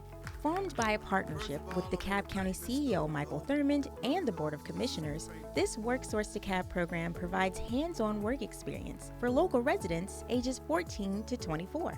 They tell us what they're interested in, and our goal is to match them with employers, public and private, in those industries. One of the reasons when I came to county government that we wanted to do something special for you was because of the experiences I had with you when I was your superintendent. During this 6-week internship program, DeKalb youth are offered the chance to work on-site at various DeKalb County government offices, as well as various private sector businesses in DeKalb. It's one program with 2 sets of funding. So we have the CEO's program, which is funded by CEO and the Board of Commissioners. And then we also have the federal side, which is our Workforce Innovative Opportunity Act, the federal funds. We just want to make sure that we continue to push the youth into great employment opportunities and really just train them for their future so that they're properly prepared. DeKalb Works also offered participants between the ages of 18 and 24 resume preparation training via the Department of Labor. All interns worked up to 20 hours per week while earning a wage of $10 an hour. And for some of these young people, this was their very first paycheck. Working and being able to get my own money, it's really important. DeKalb Works offered 18 pre-employment training sessions for youth and 11 training sessions for worksite supervisors as well. I want to bring our employers also together and train the employers and also make sure that the employers know the information that we're giving our young people. Work sites for this year's program included State Farm, YMCA, DeKalb Roads and Drainage, and the DeKalb County CEO's office. Very rarely do you get the opportunity to see how your local government works from the inside out, and we're proud to be a part of it. You don't realize how much and what goes on in your county if you're not working inside and being hands-on and doing the things that they do here. Another worksite, RICO, hosted 17 interns. We like having younger people come in and give us their ideas. They've got new ways of doing things that make us effective, and having their input is very beneficial. Clarkston Community Center hosted 26 interns. The benefit of getting involved is being kept abreast of what's going on with the young people within DeKalb County. This year included 109 public employers and 116 private employers. We loved the work ethic of the young people and seeing the change in them from when they first started in June to when they left us and go back to school. You can work in summer for like 2 or 3 months, and it's really helpful for my future. DeKalb Works offers a beneficial learning experience, helping to provide a brighter future for the youth of DeKalb County. Thank you. Thank you. Thank you, CEO. Michael Thurmond and WorkSource DeKalb. For this opportunity. The job is really helping me. For more information about DeKalb Works, visit DeKalbCountyGA.gov/DeKalb Works.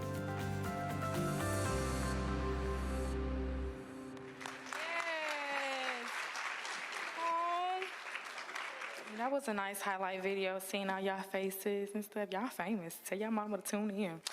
All right, so now I'm going to introduce Miss Solange Jackson. She is a rising senior at Chamblee High School. A fun fact about her is that she enjoys traveling, playing the violin, and interacting in school activities and clubs. So please give it up for Miss Solange Jackson.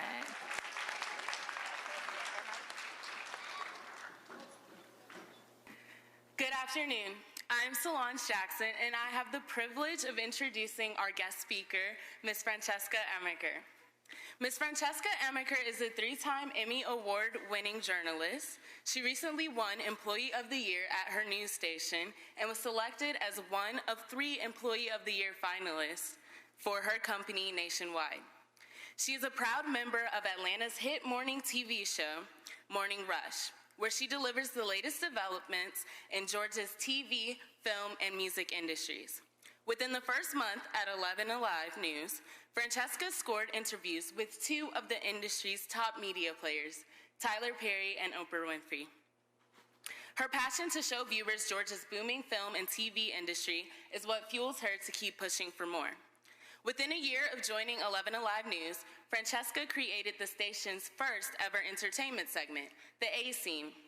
Within a few months of its creation, The A-Scene has become the premier destination for all things entertainment in Georgia, taking viewers behind the scenes of concerts, movie productions, announcing casting calls, and more. In 2018, she became the first talent sent to cover the Primetime Emmys in Los Angeles by NBC Atlanta, where she and her team broadcasted a live, on-location, 30-minute special. Before moving back to her hometown of Atlanta, this Georgia Peach worked as a nightside reporter in Jacksonville, Florida. Before Jacksonville, Francesca worked as a morning reporter in Lansing, Michigan. Francesca is an alumni of my school, Chamblee Charter High School. She also graduated with honors from Vanderbilt University. She is a member of Delta Sigma Theta and the National Association of Black Journalists. Now, please join me in welcoming Ms. Francesca Amiker. Oh Lord, Jesse made another one. Back in the middle, it's gone. Okay now, y'all ready? That's what I'm talking about. I want to thank you guys so much for having me. As Ms. Solange said, my name is Francesca Amiker, and I am the newest anchor at 11 Alive. I've been there for about a year and a half. No, it's been like a year and 10 months now. NBC Atlanta. How many of you have seen our show? It's called Morning Rush, 4:30 a.m. to 7 a.m. I got some parents back there. Okay, listen, young people. All right, young people, I need more of y'all watching the news because, hello, like current events, that whole thing, you guys know what's going on in our government. It's important for us to be aware of what's going on. I want to say thank you guys so much for allowing me to come and speak with you. Please bear with me. I promise you, I'm like towards the end, so please give me all the energy that you have. I'm just honored to be speaking with all of you. So many young faces. I mean, some of you are 14 years old. I'm like, dang, it's been 14 years since I was 14 years old. You can do the math if you'd like. But I'm going to talk to you guys today about one of my favorite topics in the world, and that is sleep, okay? I love sleeping so much. So with that being said, how many of you are ready to go to sleep right now? Girl. I wish I could take a nap right now. Mom, if you don't mind giving me that clicker, I totally forgot it on the table. Thank you so much. There goes my PowerPoint right there. And I'm really transparent. This is how I am on the news. I am someone who gives it to you straight, and I'm excited because I have written out a 30-minute speech. And it's not, I don't want to call it a speech. I just want to call it an empowerment session for you all. I don't know how you guys are feeling right now. I know a lot of you are tired. Maybe you're just kind of feeling like, oh, I'm ready to go home. But I'm hoping, it is my hope, that after we talk today, after we have our 30-minute session, that you're going to feel empowered. You're going to feel like the next president of the United States of America, or at least maybe you'll just feel like, hey, you can start the school year as someone who is significant, like Zion said earlier today. So with that being said, thank you so much for having me, and let's go ahead and get started, folks. I've created a little PowerPoint for you. I can't wait for you guys to see it. Okay, so, you know, life can be extremely hard, right? Life can be stressful, and most of all, life can be extremely tiresome. And again, how many of you are really tired right now? Okay, so whenever I feel this trifecta of emotions, I retreat to one of my most favorite activities in the world, and that is sleep, okay? I like to sleep. Some good old-fashioned sleep. So as a news anchor who wakes up every single day at 1:30 in the morning, you know, sleep has become one of my most treasured pastimes. But it's probably not for the reason you're thinking of. I know a lot of y'all are shocked that I wake up at 1:30, right? 1:30 in the morning, yep. So it's not because sleep drowns out my sorrows or refills my gas tank, which is constantly on E, nor is it because sleep is the perfect tool to aid in whatever I might be procrastinating on at the time, which usually is answering emails because we get a lot of them. But sleep allows me to do something that can only occur when my eyes are closed and my soul is full of hope. Sleep allows me to dream, and when I dream big. Okay? Now, most people complain their life is not great enough, big enough, interesting enough. The list goes on. But if you ask them what is that big thing they wanted to do, then they will most likely have zero clue. You want to be somebody, you want to be someone great, but you don't even know what you want, right? The problem is that almost everyone thinks they want to achieve something really big, but most have never, ever even invested the time to think about who they can become. So after today, if you never ever give yourself 30 seconds to dream again, that's going to be on you. That's going to be your fault. That's going to be your personal choice, okay? But at this very moment on July 25th, 2019, I want you to envision you at the highest level in your life, okay? So at this point, I want everyone to get off their phones. I want you to determine where you are going to make history, because after all, dreaming big is the mere starting point of great success and achievement. So before our first activity, I want you to keep this in mind. A dream isn't something you think you might want to do if you had the time and resources to make it happen. A dream is something that you are possessed by. It eats away at you at night, okay? A dream is something you can never stop thinking about. You almost obsess about it. Never stop believing in it. And a dream is something you are ready to sacrifice everything for, okay? Are you getting your dreams ready? So with that being said, for the next 30 seconds, I want you to close your eyes and let your wildest dreams soar. Close your eyes.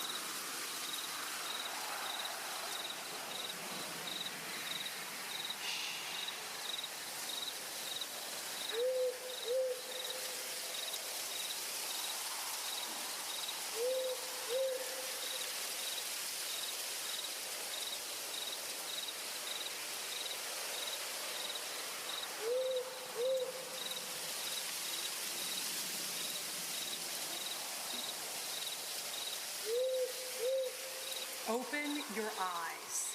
So how did it feel to become the first person in your family to graduate college?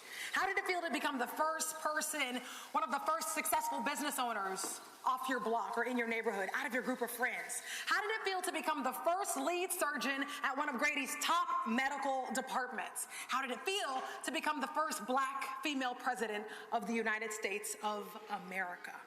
Or, in my case, just 10 years ago, as I sat in your very seat as an alumni of the DeKalb County WorkSource program, I could have asked myself, how would it feel to become Atlanta's youngest anchor ever?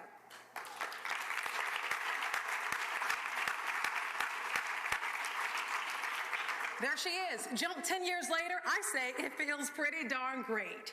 Now, for those of you who don't watch Morning Rush, which is most of you, and I'm very disappointed, by the way, if you're not watching Morning Rush, Monday through Friday, 5 a.m. to 7 a.m., no worries, I'm not going to hate on you today, but I'm going to urge you to watch it. But I want to give you a little taste of what I do on the daily, okay? It may be glamorous, but it's really tough. I have to wake up, like I said, at 1:30 a.m. Sometimes I hit snooze maybe 10 times, probably 11. I have to get my makeup done at 3:30 in the morning. Oh my goodness, it's so grueling, right? No, I'm just kidding.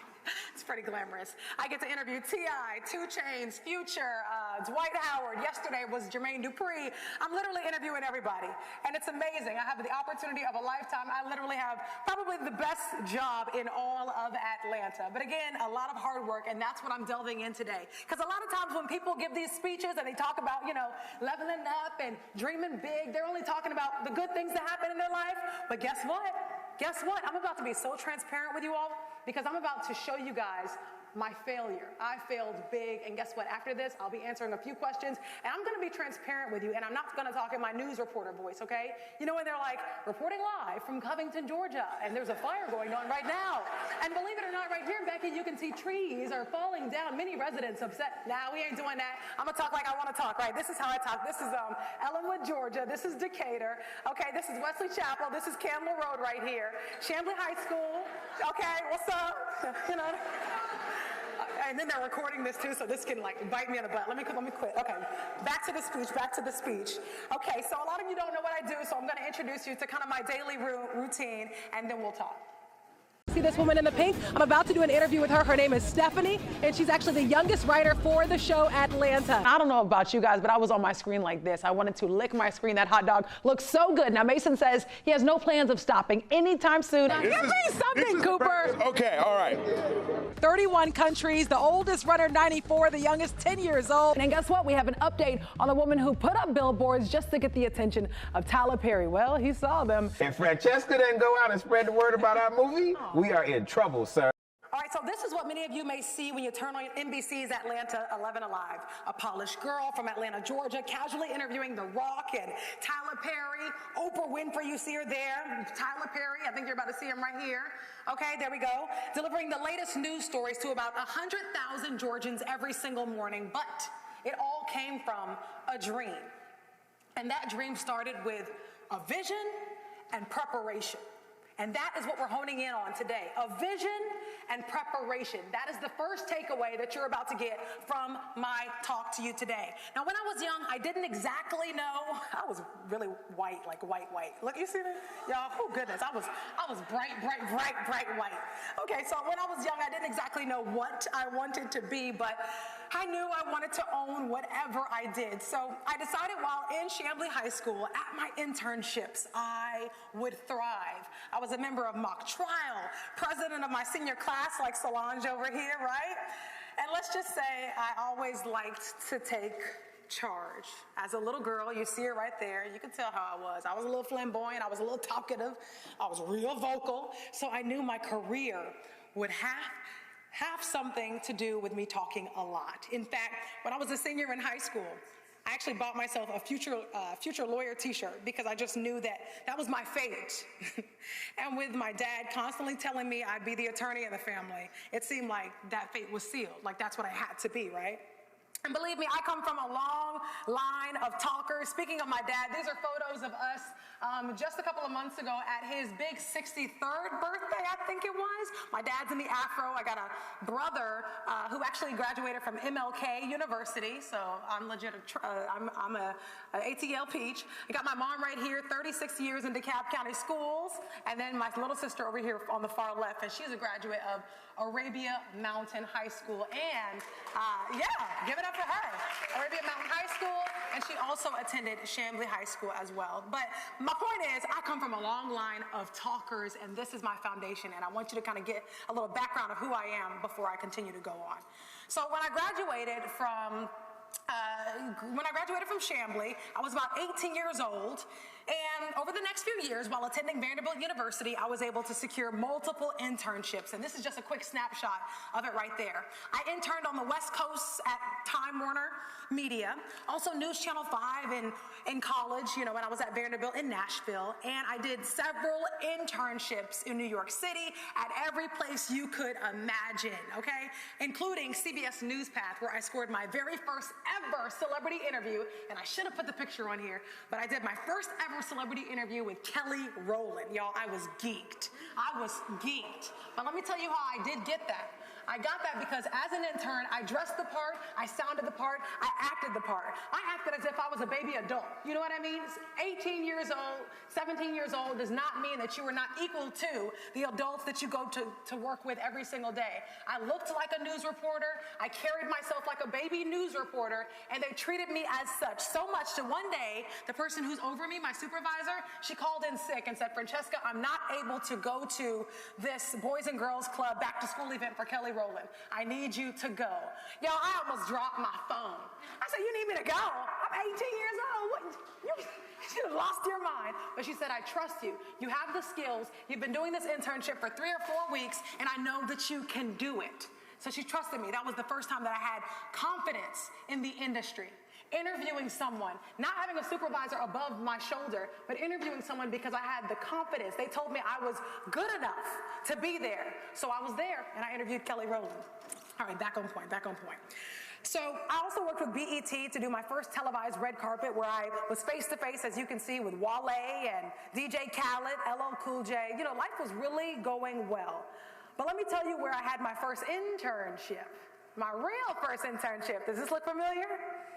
DeKalb Workforce. This was like 10 years ago, okay? And this was the CEO's internship program. I think they've dissolved it since then, and you guys, your program has now surfaced. But I did the exact same program you did, and I wanted to show proof, and that's baby Fran. I think I was like 17 or 16 years old in some of these photos because I did it twice.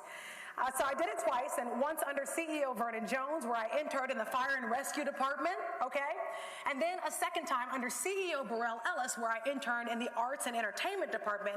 And working in this program, guys, was one of the best times of my life. I saw people who looked like me in these high-level positions, and they had equally high expectations for what they expected of me. This was crucial. Yes, I did not get into the Fire and Rescue Department as an adult. I did not make that my career. But the point was, I honed in on the skills. I wanted to be one of the best interns there were, because I know that is about this entire situation. It's not about where you're interning. It's about the character that you are developing through the internship. You're not going to remember 20 years from now the department that you interned at. But the people who you interned with or for, they're going to remember the type of person that you were, and that's what you want to always remember bringing to the table. Looking the part and also dressing the part and being and executing that part, okay? It's all about character development. So it doesn't matter if you're placed at somewhere just in life that you don't want to be. It is about saying, you know what, I have to be the best that I can be and go forward, okay? So I'll never forget, I was like 18 years old, and my boss with the DeKalb Arts and Entertainment Department, he was asking me to think about a good price for the Blues and Jazz Festival we were putting on. And I was like, what? Are you crazy? This is so much responsibility. I'm only 18. Why are we doing this? So 12 internships later, on top of being in college, creating the TV department at Vanderbilt University, and co-founding a PR society and acting as Madam President of my sorority, and 1 degree from Vanderbilt University later, I was ready to go out in the real world to succeed. Well, at least I thought I was. But when I graduated from Vanderbilt University and passed all of my professors' lesson plans, I didn't realize that after graduation, I'd received the biggest lesson of them all. God was about to test me, and the real journey was about to begin. So there's a reason why I spent the first 10 minutes of this presentation talking about my glory days and how great things were in high school and how great things were in college and how I was doing this, that, and the third, okay? There's a reason why I built myself up, and I showed you guys I did this, I perfected this, I thought I was great at this. I want you guys to see this. There's a reason. When I graduated from Vanderbilt University, I thought I had it all figured out. And I just knew that I was about to get employed. Let's go. I'm ready for the real world. But this is the part of the presentation that I want you guys to take away and focus on. This is the part of the presentation that I call Failure is a Part of the Journey. They say to whom much is given, much is expected. When we fall, it's expected that we get back up. Failure is not falling down, but refusing to get back up. Before I job searched, I first had to soul search. Before I could report on the stories of others, I had to first create and believe in my own. Mom over there laughing. Deanna co-signing. I'm gonna start video diarying my life of being unemployed. No, it's just I might as well. Nothing else to do but watch people walk in and out from work every day.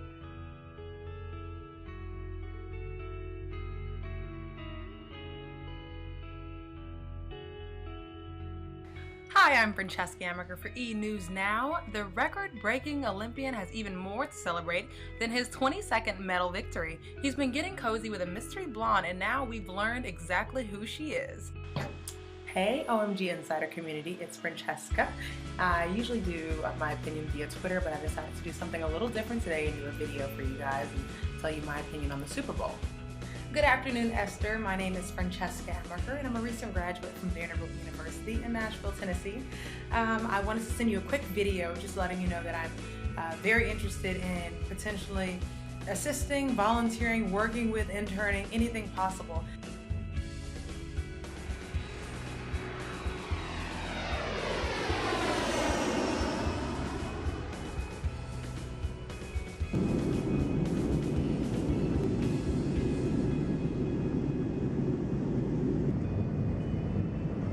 Ladies and gentlemen, welcome to New York's John F. Kennedy International Airport. It is right now 1:25 in the afternoon. 1:25. We're nice and early today.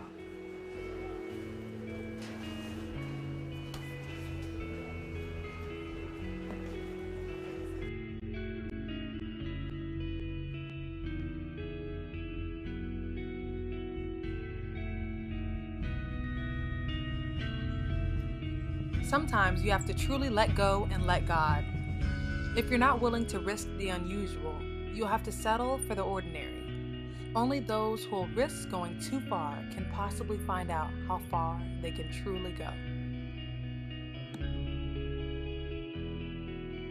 I'm trying to find myself, understand where I'm going, but at the same time be happy, but it's really hard to be happy, genuinely happy. When I'm out and I'm seeing like all the people I'm so excited to see, but there's just like something missing. There's a void every time I see someone, because it's like, oh my goodness, it's so good to see you. I wish I could tell you that I was doing well too.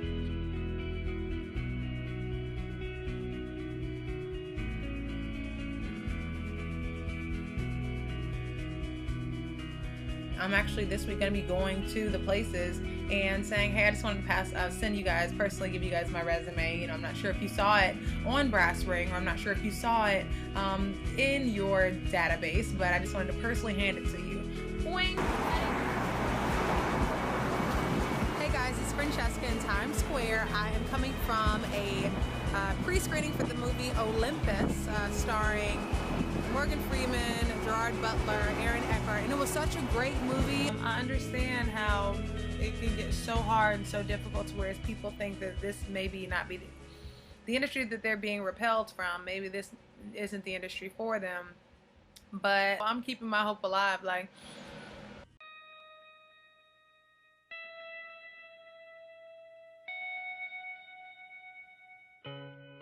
people just don't realize that sometimes I can't even motivate myself, and it's hard to save face. I'm a rock for a lot of people. I've helped so many people over the past few months and years, and people just don't realize that sometimes it's just not easy for myself to remain motivated.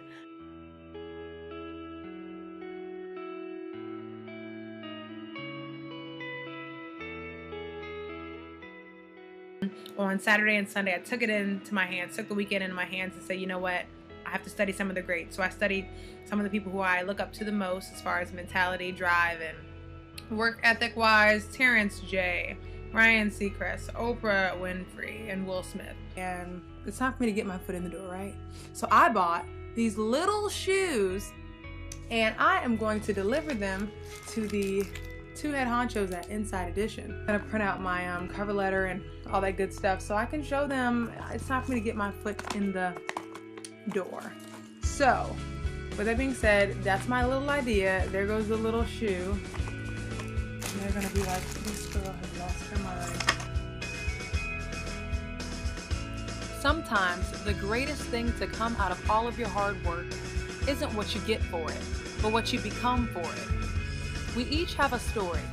No one has it easy, for God gives his hardest battles to his strongest soldiers. So fight on and never let the enemy deter you. I could easily say that I have been tremendously humbled, and I am thankful for this experience. But they say you're either entering the storm, going through the storm, or leaving the storm. And I am finally leaving. After 13 months of patience and perseverance, I am proud to announce that I am the newest morning news reporter for CBS's award-winning Channel 6 in Lansing, Michigan, and I give God all the praise.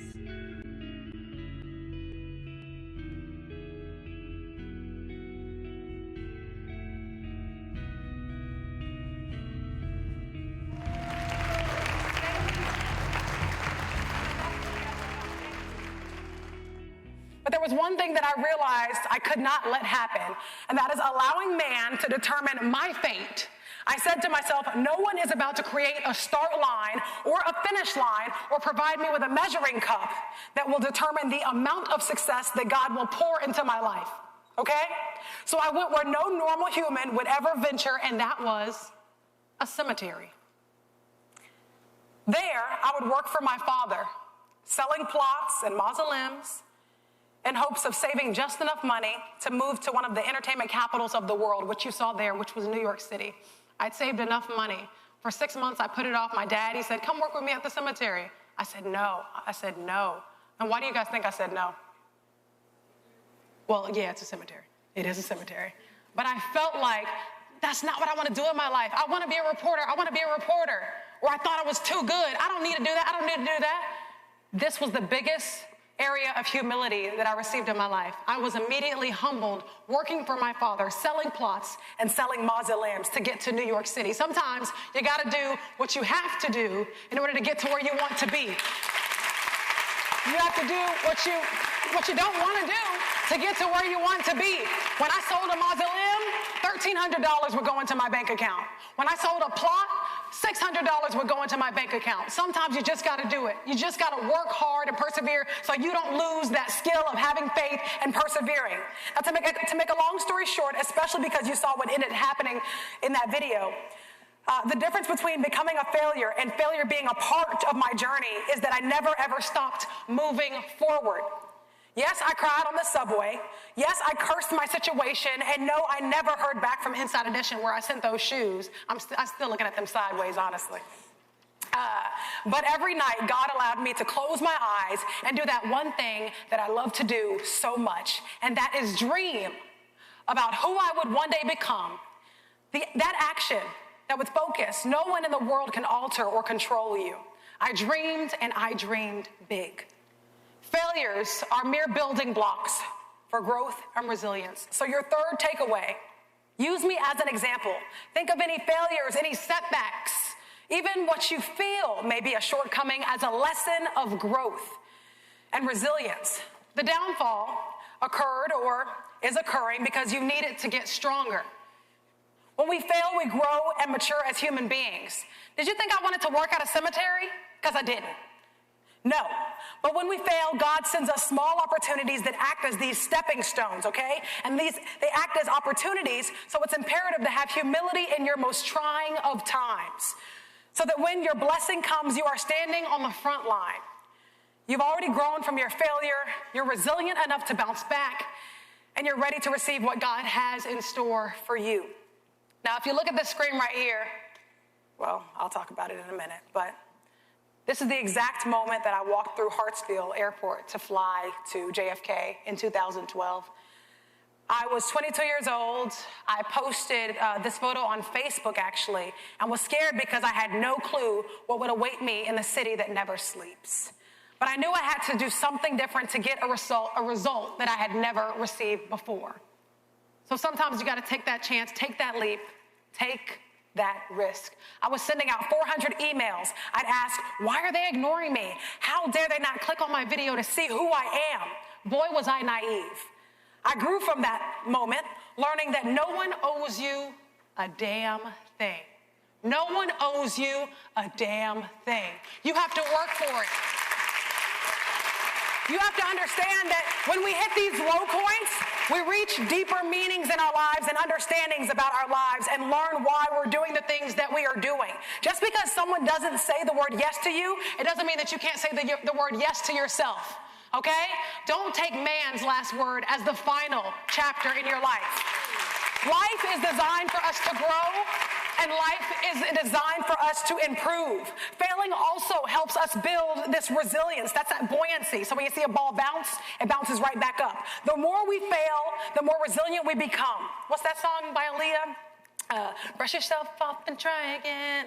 You should brush it up. That's the point here. That's literally what you have to do these days, or else you are going to be employed working to make someone else's dream come true.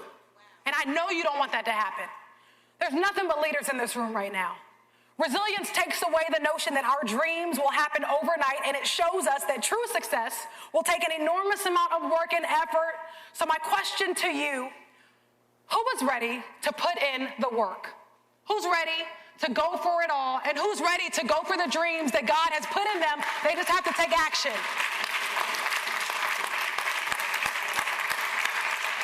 So it sounds like, even though y'all have heard this twice today, it sounds like you guys are ready to 5, 4, level up, 3, 2, 1, level up. Hey, I want you guys to get excited about life. I want you guys to get excited about taking action in your life. If you feel like you need to get more experiences, or maybe you just feel like you deserve more, which each and every one of you do deserve more, you should know this deep down. If you do not start taking actions right now, I'm talking age 14, 15, 16, 17, then you will probably become a version of yourself that you do not want to be. How many of you have things that happen in your family that you're like, I hope that doesn't happen in my life, and I want better for myself? Many of you. And if you dream it, it will happen. It will manifest itself. So here are a few ways to take actions to level up your life's energy. Enter my boo, my auntie, my media auntie. Where's my media auntie? There she is. There she is, Miss Oprah Winfrey. The first thing I want you guys to take away from this portion is vision. Vision is crucial to have. You have to create the highest, grandest vision possible for your life, because you become who you believe and what you believe. Remember when you did that dreaming session earlier? You envision who you're going to be in 10, 20, 30, 40 years. It can manifest. The only difference is action. Now, we all reach a point in our lives when we experience the moment to make change. Though the change may be painful, it is necessary. As we are all creatures of habits, turning life around is not simple. To start really turning your lives around, get away from mental roadblocks that tend to hold you back. One mental roadblock for me was Jacksonville, Florida. I used to work in Jacksonville, Florida. How many of you are familiar with that area of town or area of the nation? Jacksonville, Florida, I was a hard news reporter. I did investigative work, and I literally hated it.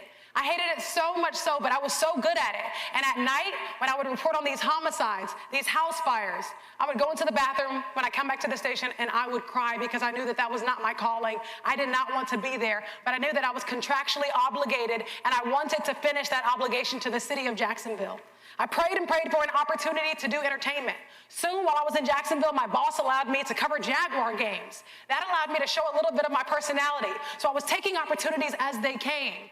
With that demo reel, I would cut those videos that I would put together from the Jaguar game, and I was able to land the position that I have now here in Atlanta because I sought out those small opportunities that I got doing hard news, and I put them together, and God said, I got you. I'm going to put that dream for you in Atlanta. And here's the thing about my job in Atlanta. They created this entertainment position for me. I prayed and prayed for an entertainment position, but there was none here in the city of Atlanta. My agent called me and said, they're creating this position for you and you have an opportunity to grow. At the time, they only wanted me to do the show a couple times a week because they wanted to try out entertainment in Atlanta.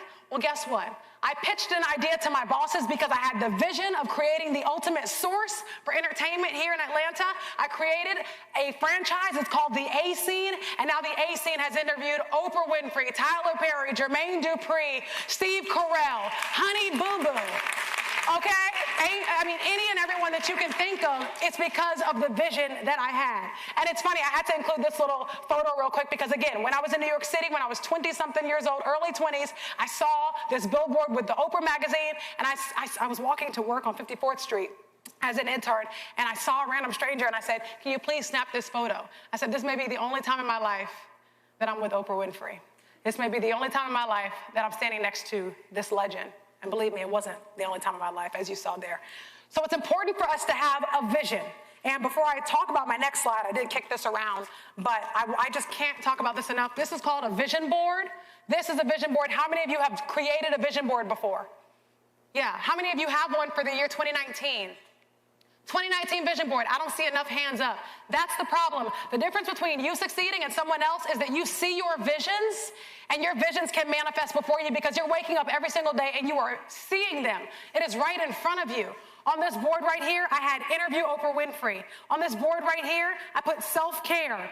On this board right here, I also put purchase new property. I bought a home. I also put interview Tyler Perry. Win an Emmy. There are so many things on this vision board that I put that came to fruition this year because I woke up every single day and I saw it. And subconsciously, you read the words. You know that when you wake up every single day and you see the same thing over and over, those affirmations start to make a difference in your life.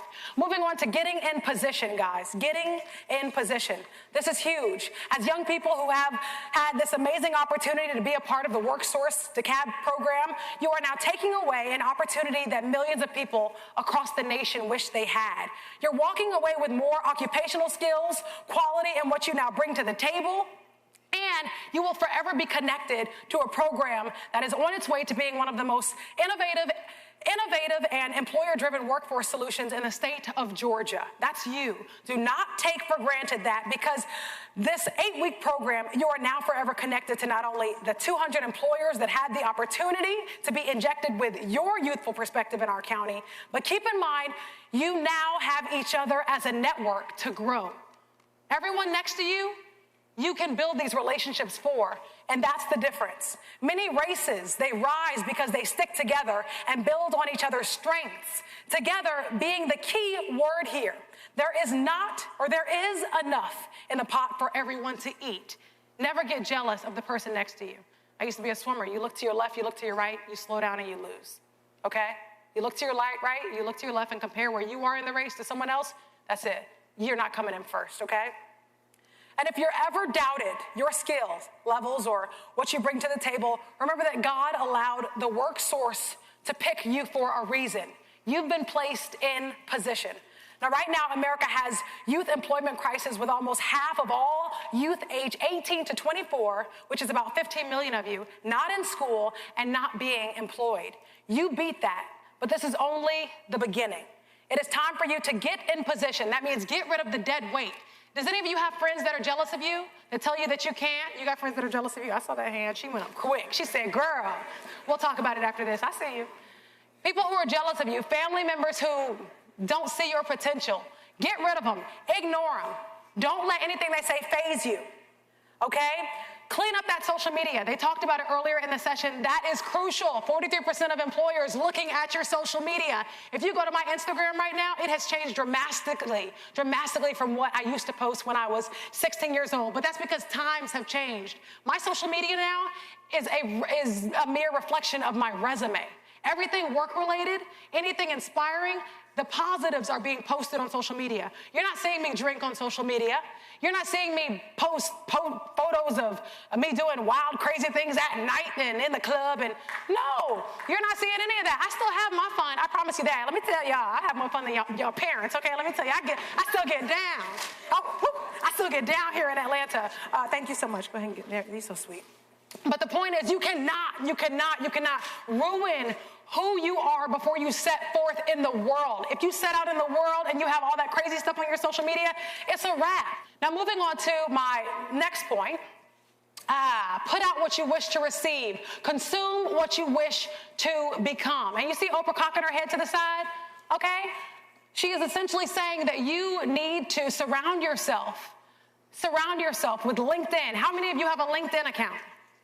Do you guys know what LinkedIn is? It surrounds you with nothing but a bunch of different professionals, okay? Professionals are crucial to surround yourself with, to see what they're doing in their life, what path they went on, so that you can go that path as well.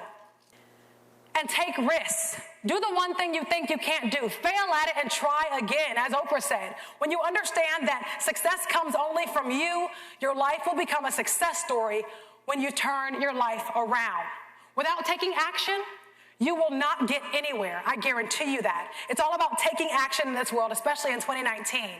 When you have concluded to a good decision after some critical thinking, start with action. Okay? The more you're fussy about your decisions, you'll become more paralyzed, you'll overanalyze it, and you'll shoot yourself in the foot. If you have an idea about a great YouTube show, start it.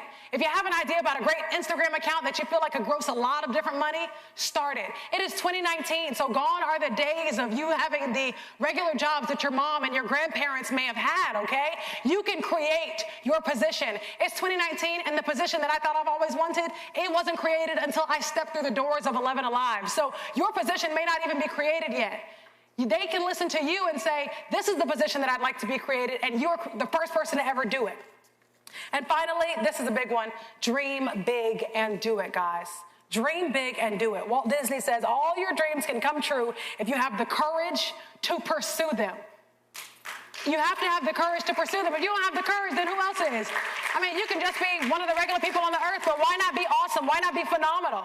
When we confront the struggles and uncertainties attached to our dreams, then all we need is courage to take a step. And without this step, nothing else works. When I look back, I see how important courage was for my success. Those poisonous thoughts, don't let them ruin a good thing or what could be. You have to have the courage to be creative and acknowledge that dream. Take the first step to launch your dream, even though it can be hard, but this is what you can do to make a dream a reality. Now, as I wrap up, I have to put a bit of a disclaimer out there for you, because I know we can talk a lot about dreams, but the dream doesn't work unless you do, as you all know. My words aren't going to help unless you actually take action, as you all know. Everyone may have been born to dream, but not all will act on those dreams. It is not enough to just be a dreamer. Being a dreamer will not make you rich. Being a dreamer will not make you successful in life. It is absolutely not enough to be a dreamer, because everyone was born with that thing called a dream. But those who act on their dreams, those like Bill Gates, Beyonce, Nelson Mandela, Oprah Winfrey, Barack Obama, hell, even Lil Nas X, okay? He had a dream, and he acted on it. And now he's breaking records. Y'all know who I'm talking about, that Old Town Road, right? He had a dream. And we chuckle, but now he's making millions and working with artists that he never even thought would want to work with him. Mariah Carey, Billy Ray Cyrus. Overnight, his song was just remixed by the band BTS in Asia. Those are people who left everything they had for their dreams. Their dreams, T-H-E-I-R, not dreams that others wanted for them, but dreams of their own. The left side of your screen was me 8 years ago, freelancing while attending college, while also at a separate internship. I wanted to one day return, but this time as a real reporter working for a station. I dreamed it, and I became it. Crazy enough, the two people who I look up to the most in the industry were right next to me on this day, September 17th, 2018. Kevin Frazier and Giuliana Rancic, my two idols in this industry, were standing right next to me on that red carpet at the Emmys. You dream it, believe it, and it manifests, guys. Once I covered the Emmys, I wanted my stories and my hard work to receive one. Last month, that happened for the very first time in my life.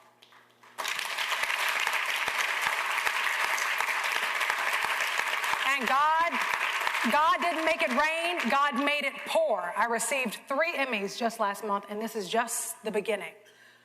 In conclusion, live your dream.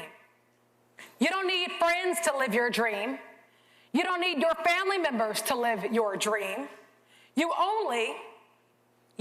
and only you have the power to make your dream come true. Only you and no one else. So let's try the activity again. And this time, I want you to not only dream of who you plan to evolve into, but vision the steps that it now takes to get there. How far are you willing to go? What are you willing to sacrifice? Only then will that dream come alive. Well, 10 years after sitting in the same seat that you're sitting in today, I have now reported on house fires in Lansing, Michigan. I have investigated crimes in Jacksonville, Florida. But what you don't see is that I have cried and prayed multiple times to God, asking for him to put me in the right position for me to seize the opportunity. Right here in Atlanta, I have helped create an award-winning morning show, create an entertainment franchise that showcases Georgia's booming film industry. And thanks to all of that success, the city has awarded me greatly because I remained true to my dream and remained my authentic self. I have been awarded Employee of the Year, as you heard, been deemed one of Atlanta's top 20 media movers, and even been flown out to corporate to speak with the head honchos of my company to help them understand the importance of dreaming big when creating a newscast. To the 2019 graduating class of DeKalb WorkSource, there are dreamers who wish they could write a book. There are dreamers who wish they could do the very thing I'm doing right now. There are dreamers who spend their entire life wishing that if only I could become this or that, I would become happy. This afternoon, I say to you, live your dream. When you live your dream, you don't go looking for happiness. Happiness will come looking for you. When you live your dream, you don't go looking for others' approvals. Others will come looking for you. And when you live your dream and die, your dream and vision will live after you. So today I challenge you to begin writing your dream. Begin writing your dream. I want to say thank you to the DeKalb WorkSource Summer Employment Program. Also, CEO Michael Thurmond, thank you for having me. And special thank you to the DeKalb Board of Commissioners. And a huge thank you to all of you for having me today. It's been my pleasure. Thank you. And the best is yet to come. Thank you. Thank you so much. Thank you.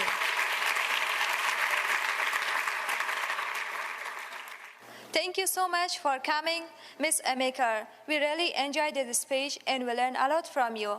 We all love you. We will watch you on Channel 11. Thank you.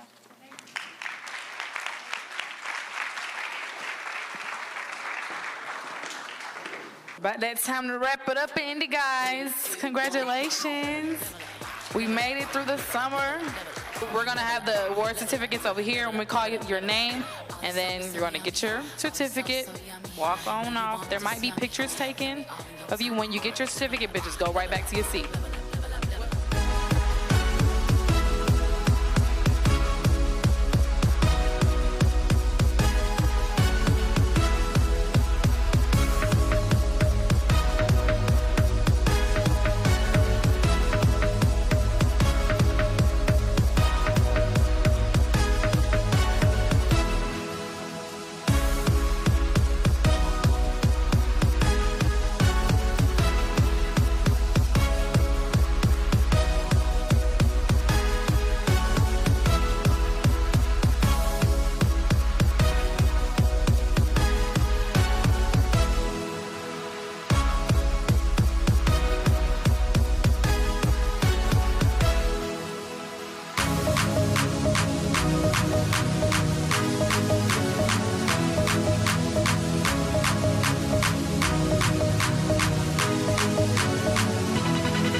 3, 2, 1, let go!